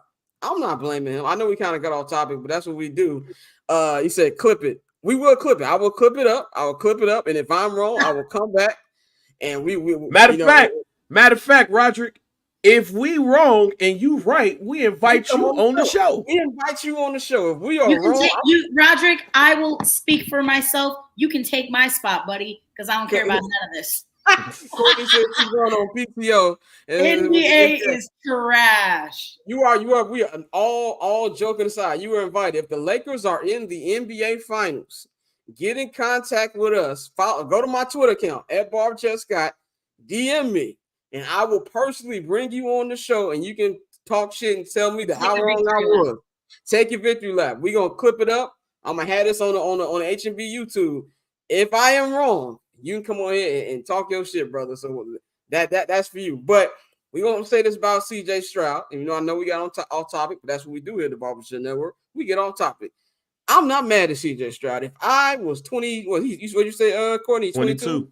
He's 22. If I was 22, 23 years old, and I had the money he had, and Emperor Rose wanted to kick it, I'm doing it. At 35, am I doing it? No. Because I'm not a dumbass. But at 22, hell yeah, I'm doing the fuck I gotta do. So I'm not mad at him. Do your thing, brother. Do your thing. I'm not mad at him. It's her that should know better than to be out here dating. That's a deeper, darker conversation, and we know it is two different sides of the coin. If that was who's the water chick? Who's the water girl? The one who says water. If that's Tyler and she's out with Leonardo DiCaprio, we call Leo every goddamn name in the book. Well, Leo already has the running jokes about him trading. But that's the point. It's a joke, though. Nobody takes it serious. Nobody takes it serious about it. Can one of y'all niggas that take it serious? There's a certain demographic of people that don't take it serious because it's double standards. But again, different conversation, different day. But can one of y'all young niggas date Coco Jones? Coco Jones is the number one on the market right now. She be at the games now. One of these little niggas need to go ahead and be the young couple on the red carpet, fam. Come on. Ja Morant be around. He gonna be around too many hard legs during this All-Star weekend, wherever he's gonna be at. No, man, go take Coco Jones on a date. Are the hosts in Indianapolis these days? No, he ain't gonna be in Indianapolis, man. He's gonna be somewhere else. But he's gonna be with niggas. He's gonna be with niggas. He's gonna be with too many hard legs. and take Coco Jones on the date. And Bang has been saying that Ja Morant used to holler at Coco Jones for months now. Hey man, your girl Taylor Rook said that if she could FaceTime somebody and their Cash App her, she said Ja Morant. Hey man, he said Ja Morant, Tracy Ellis Ross. Tracy ain't gonna put herself through that, man. Hell no. She ain't gonna. She ain't gonna do it. Yeah, she gonna want a more mature, younger NBA, like Therese Halliburton. Somebody gonna be out there. What about the dude that builds Legos? Who's the nigga that builds Legos? Miles. Nah. He seems so nice though. No, he probably is a nice dude, but like you're right, and it's double standards for these things. But all I'm gonna say, CJ, just make sure the camera ain't around, brother. But do your thing. I ain't mad at you whatsoever. I'm not mad, CJ. I'm just disappointed. You say you're just disappointed. But what I was saying was, do we like All-Star Weekend here last year? I felt outside of the dunk contest, I thought the dunk contest last year was fire. with the Mac McClung dunk contest. But I thought that was one of the worst All-Star games I have ever seen in my motherfucking life. This year, I hope that it's better. Now, I saw they were handing out All-Star rings, but I was corrected on Twitter. They always have given out All-Star rings, which I did not know. Oh, wow. So I did not know that. I did not know that. I apologize, but thank you. I did not know that they got rings. My whole thing is, what do you think the excitement level? I kind of feel like there's no excitement level for the All-Star game, and maybe it's because the city they're in, and they've been in, I won't call them trash cities. Let me say, not tourist destinations. I'll say it for you. They've been in trash cities. I would be more inclined. Listen, when I truly do not care about the NBA as a product. Like I used to love the NBA. Now I just find it really hard to care about it. But I've always enjoyed watching the All-Star game because I am like floored by the fact that somebody can make that many consecutive threes. The dunk contest used to be lit as hell. It used to be a true spectacle. I don't know what's happening with it now besides, the Adam Silver impact. It's atrocious. And I really don't want, like, even the idea if you wanted to go watch in person, I'm not spending my hard-earned American dollars to go to fucking Indianapolis. Respectfully. I'm so sorry. That's not a tourist destination. That's a layover. That is a 2-hour layover in between your flight to a real city. Sorry.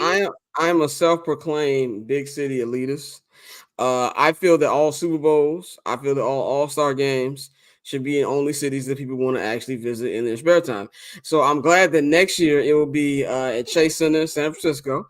Then after that, it's back in Los Angeles again. I think it should be a rotation like what you get for the Super Bowl most times. But I just hope that the game is actually better, because that was one thing about, at least with the All-Star games, they were competitive. And last year, niggas weren't even trying, bro. And he said NBA needs a USA candidate. Well, see, that's the thing they do with the rookie sophomore game. They do the USA in the world, and the world has been cooking the USA. So it's like it's getting to the point where you're gonna have.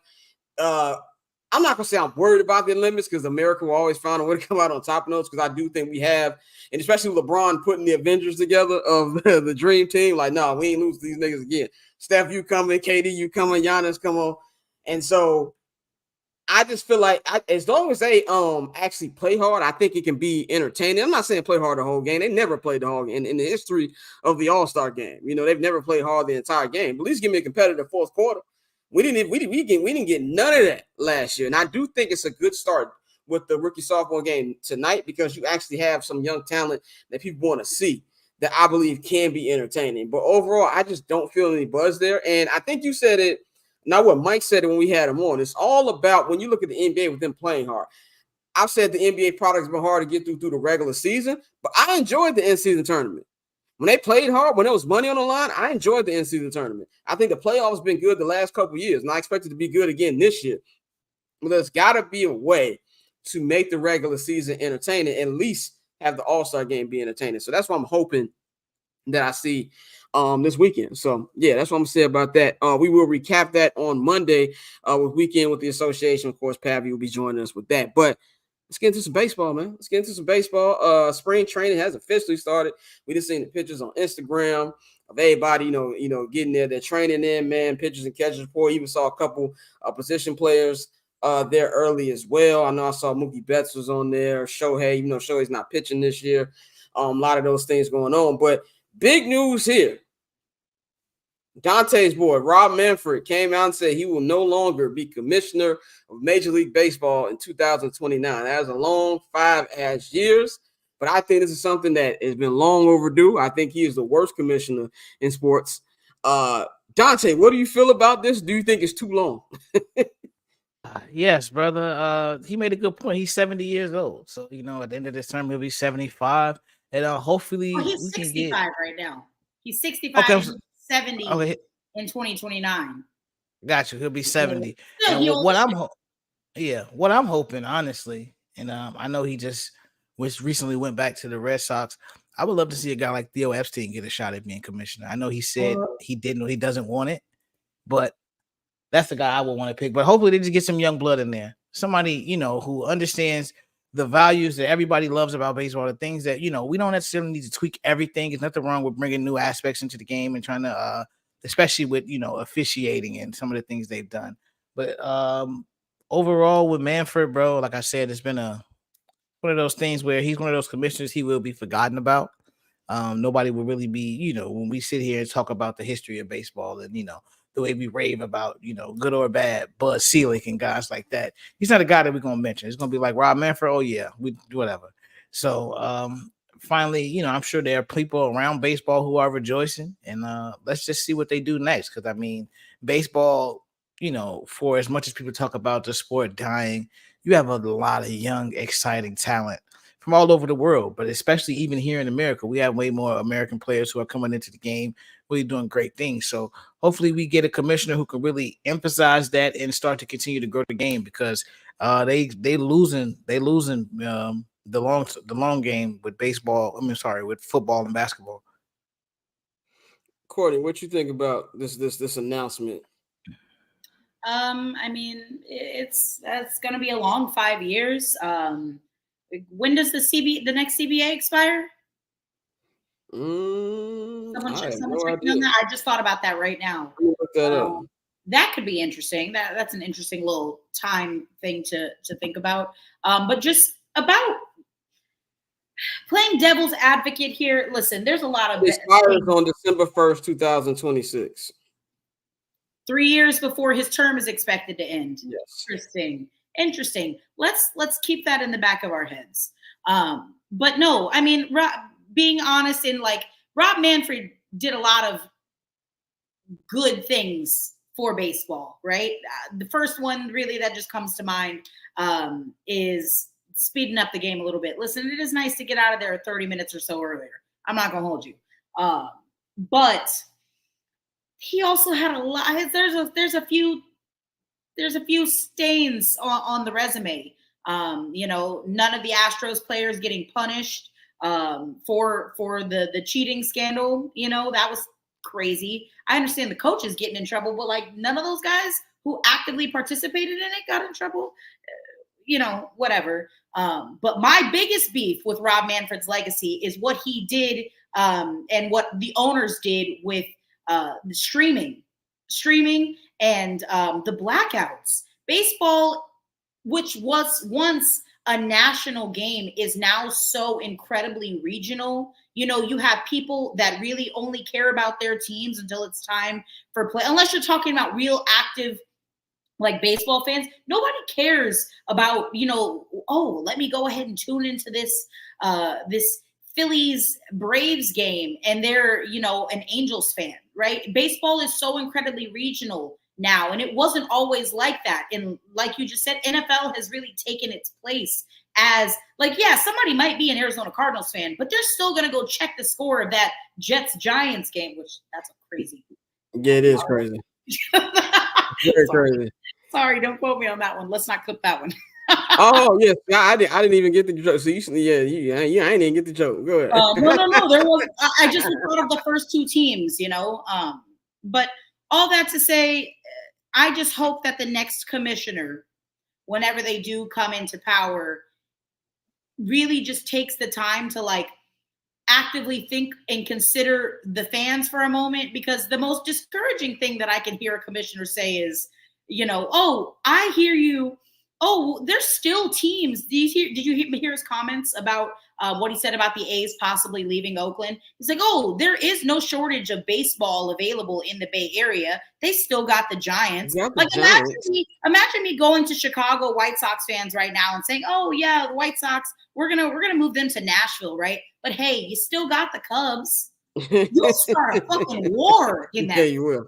You will start a war in that city. That's crazy to me that you as a commissioner think that that's a legitimate rebuttal for people fighting back against you trying to move moving the franchise when there's really no business for them to move out of Oakland to begin with. Yeah. I agree with that, man. One last MLB nugget, man. We talked about, you just brought up Chicago White Sox.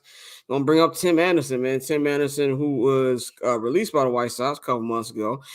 We haven't heard anything on the free agent front, which we haven't really heard anything. Period. I feel like once the Shohei Ohtani signing happened, we didn't hear anything else about any hot stove news. They've been slowly trickling out the last couple of days, but we are starting hearing that the Miami Marlins are interested in Tim Anderson playing, man. I think I'm rooting for TA. I'm rooting for TA to go to a new spot and become the player that we know that he not continue to be the player that we know he can be at this height.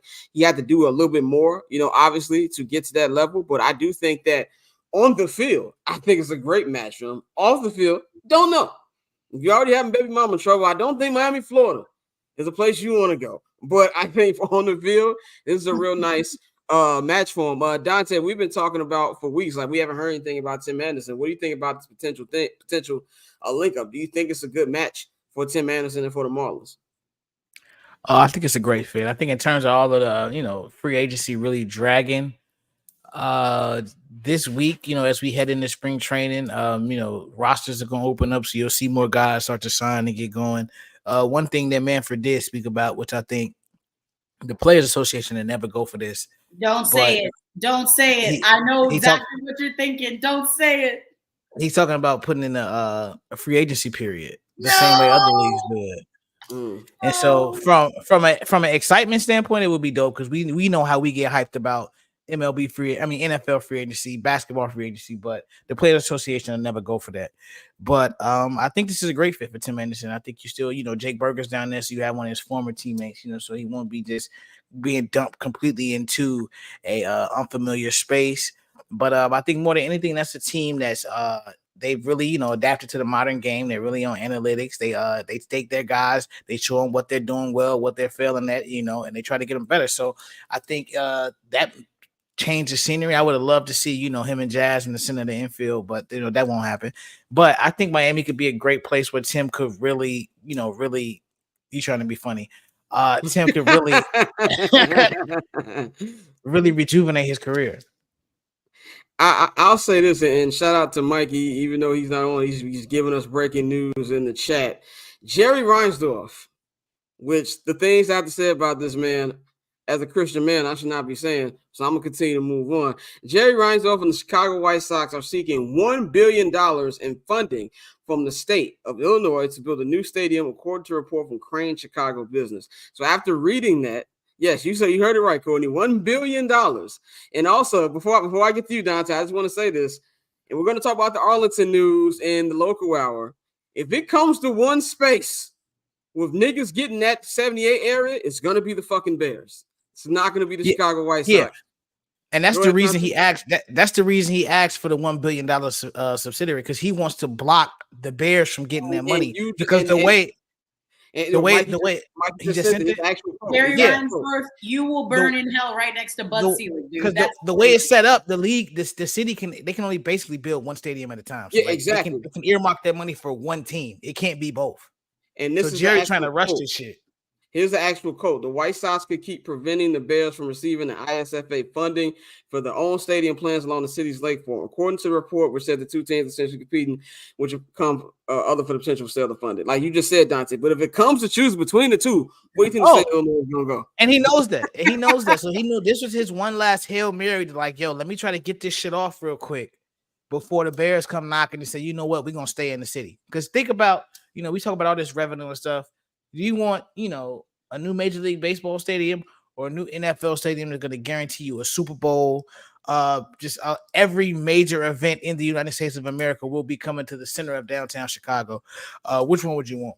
Like, they're going to keep the White Sox on the south side and they ash will be in Nashville. Like, that's not happening. Yeah, that shit is absolutely not happening. If it comes between the two, it's gonna be it. Now, shout out to David Botello in the chat. I don't know if this is a serious question or not. He said, "Did I miss y'all thoughts on Mike Moustakas signing to the Chicago White Sox?" Well, for those fans, I feel bad for them because Chris Getz is trying to make a worse version of the championship Kansas City Royals. So for those fans out there, I feel bad for them. Hey, you know what's gonna come next? They're gonna trade Lewis Robert. They're gonna sign Michael Taylor. They're gonna nigga. We're gonna go all the way to Kansas City. Fuck it, you know. I can see that a mile away. Yeah, 100%. Courtney, what do you think about the White Sox Stadium thing, but more the first one, the Tim Anderson and the Marlins thing? Do you think that makes sense? Oh, well, first off, I'm going to touch on the White Sox Stadium thing. I don't want to hear anything about I don't want to hear a single freaking peep about a new stadium until that team until Jerry Reinsdorf learns how to build a successful team. Okay, because there was like a slight, tiny little sliver of a window, like. What was that, 2018? Nah, that's kind of a lie. Maybe a little bit of a stretch.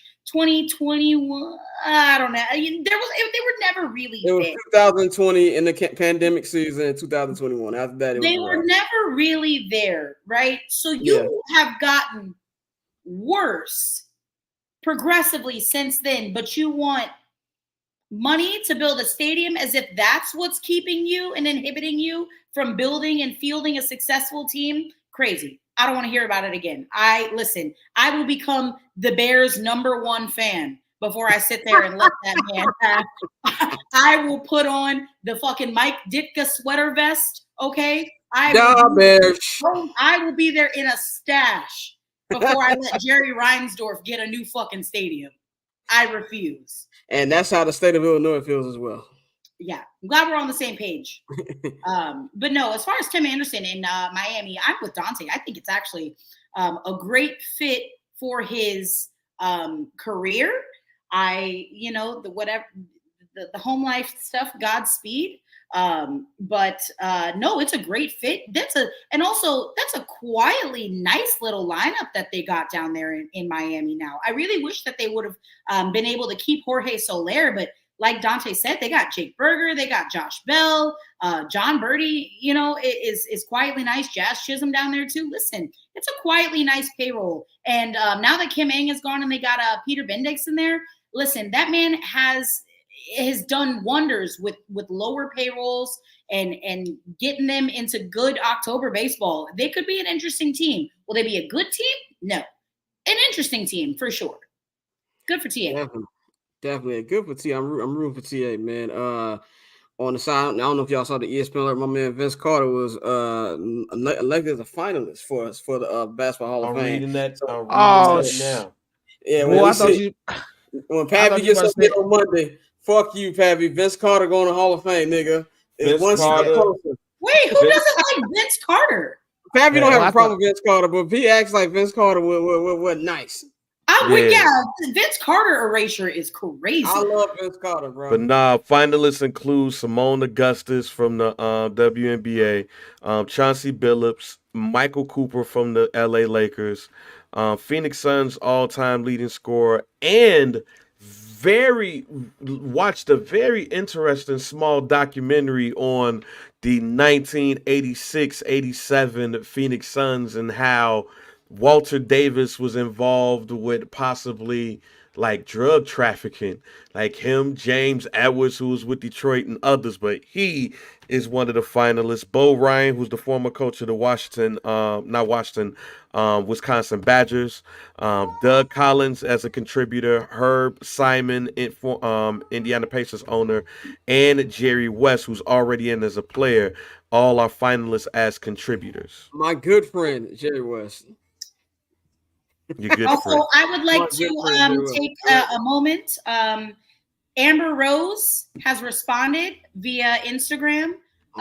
She says, and I quote, "We literally don't know each other and only met yesterday at that celebrity softball game. The sprinter left me and he was nice enough to give me a ride to my hotel. Thanks again." And she tagged CJ Stroud. So some nice little press release.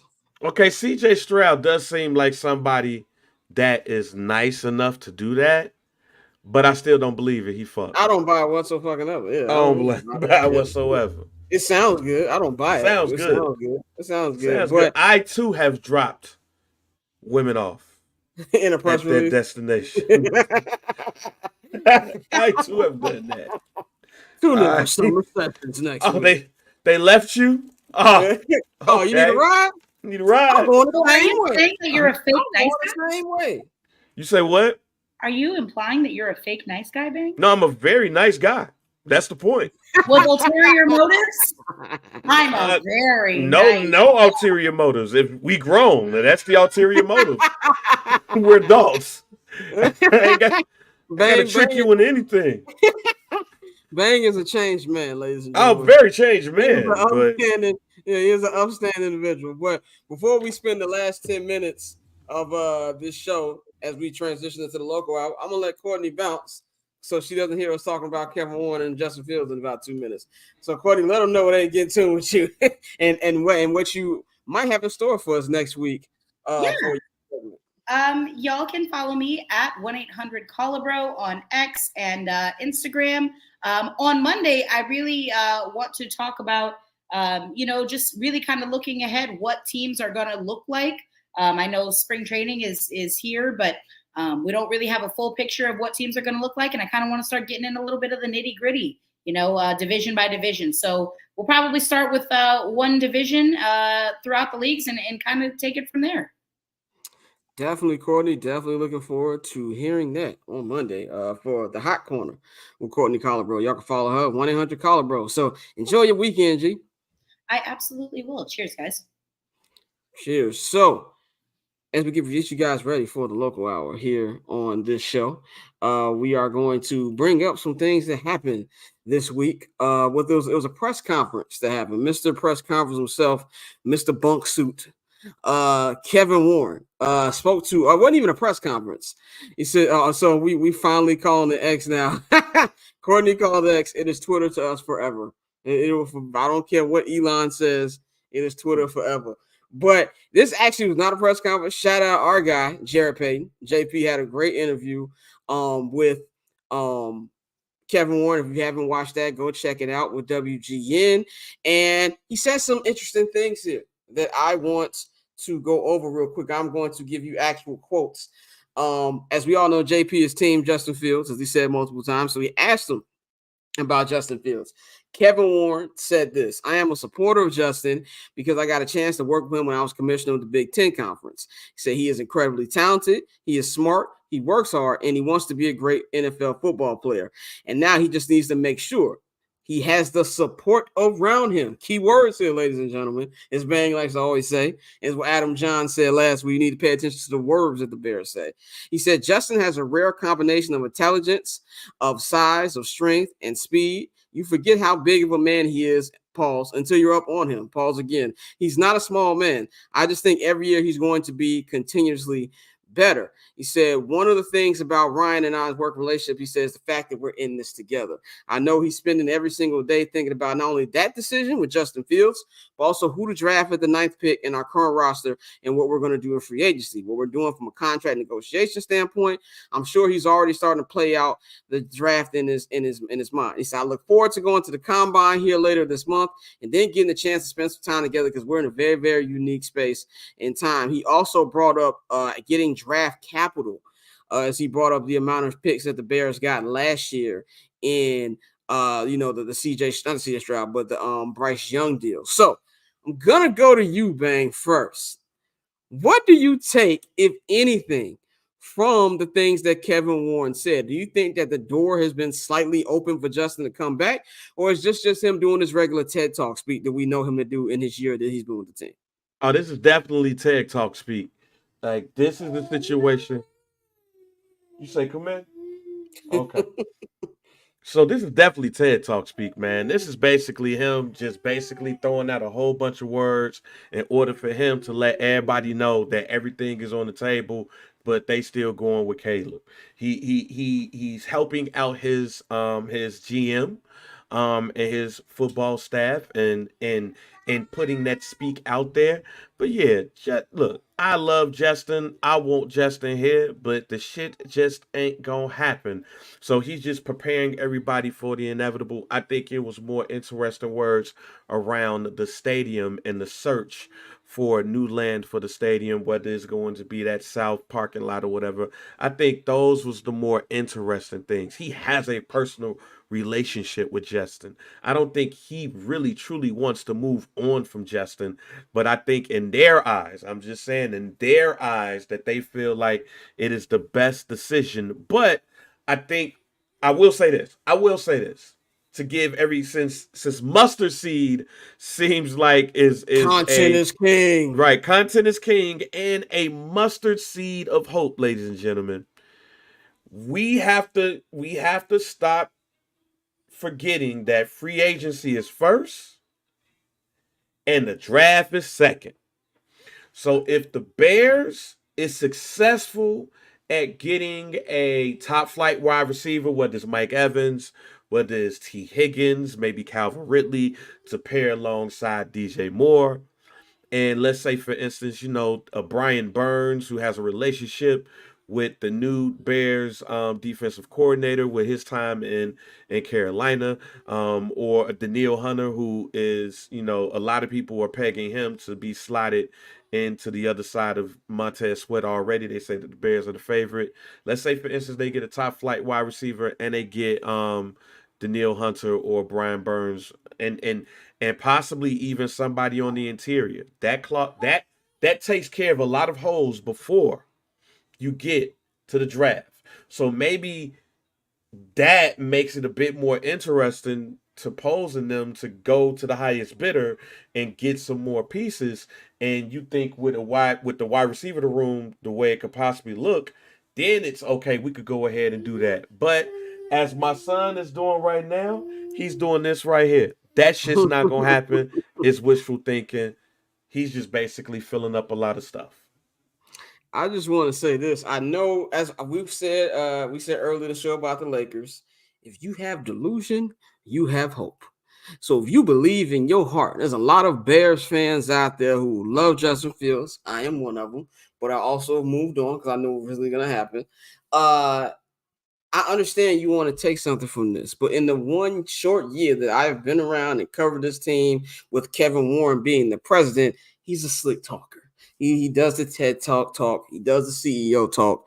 No part of me believes that this means Justin Fields is coming back. You're not going to go up there and say, yeah, this nigga is an asshole and he's not a good player. You're going to try to boost him up as much as possible because you want to get the best trade value. It's no coincidence that we keep hearing the Steelers getting brought up. We didn't heard the Steelers get brought up multiple times this week from multiple reporters out there. So it just feels like that might be one of the teams involved. I don't see any situation where Justin comes back as much as we may want that to happen.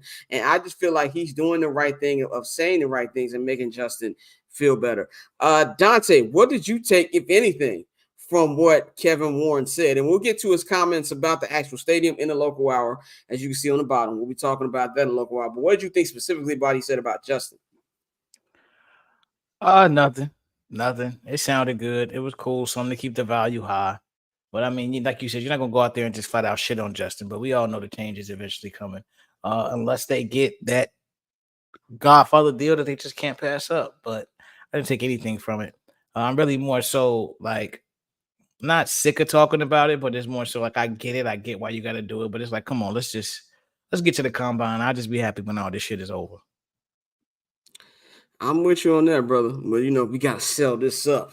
Well, it's good. This is just starting, man. This is just starting the coverage of that. But we are getting ready to get to the local hour. As you can see, you need to subscribe to the Patreon, man. Patreon.com/Barbers Chat Network right now if you want to get the local hour. We'll be talking about all Bears. We're going to get more in depth to the stuff we're talking about. But right now, it's time for my Goofy Mog of the Week segment that everybody likes on this show. And this one, I'm going to give the Goofy Mog of the Week, not even a serious Goofy Mog of the Week. This is just man, get the fuck out of here. Who do you think you fooling? I'm giving this to the NFL with those fucking Super Bowl numbers. Now, am I going to sit up here and act like there wasn't millions and millions of people watching Super Bowl? Of course it was. Two of the biggest. You got one of the biggest franchises in NFL history in the San Francisco 49ers. You got the best player in the game, Patrick Mahomes. Of course, a lot of people have watched that game on Sunday, but you cannot up here and say it is the most watched program ever, the biggest telecast in history, when you've got things like soccer and the World Cup that we know have done more numbers than this. We all knew there was going to be a 200 on this number when that shit got reported like a day or two after the Super Bowl. There's no part of me that didn't expect that to come. I feel what Roger Goodell's doing, and I know there was some numbers screwed to come to that conclusion of that being the most streamed, the most watched telecast of all time, but I'm not buying it. I don't believe it for 1 second. I think this is kind of like when a movie or a TV show is being promoted and you take the one positive review you had and you put it on there. Variety says the greatest TV show ever. That's essentially what the NFL is doing here. They doctored those numbers somehow to make you think it was the biggest telecast of all fucking time. That's all I got to say about that. I'm giving a goofy mark of the week to Roger Goodell NFL for that one because I'm not fucking buying it whatsoever. But that is all that we have for y'all this week on another edition of I'm Not Gonna Hold You. As we're going to get ready to wrap this up. You know where to follow me on Twitter and Instagram at BarbChair Scott, man. You know where to follow the Barber's Chair Network on Twitter and Instagram. And you know where to follow, H&B Media. You can follow H&B Media at H&B Media TV on Twitter and at H&B Media on Instagram. And of course, get in tune with our sponsors, Pillars. You can visit their website, pillarsclub.co, and you can get everything you need on there. All the clothes that you need is all up on that website, man. So that is all I got for y'all right now. For me, for Bang, for Dante, we gonna holler, and for Courtney, we gonna holler at y'all on Monday for a new edition of this show. Mike, you'll be all out next week. Pat will be back on Monday to do weekend in association, man. So we gonna holler at y'all. We up out of here.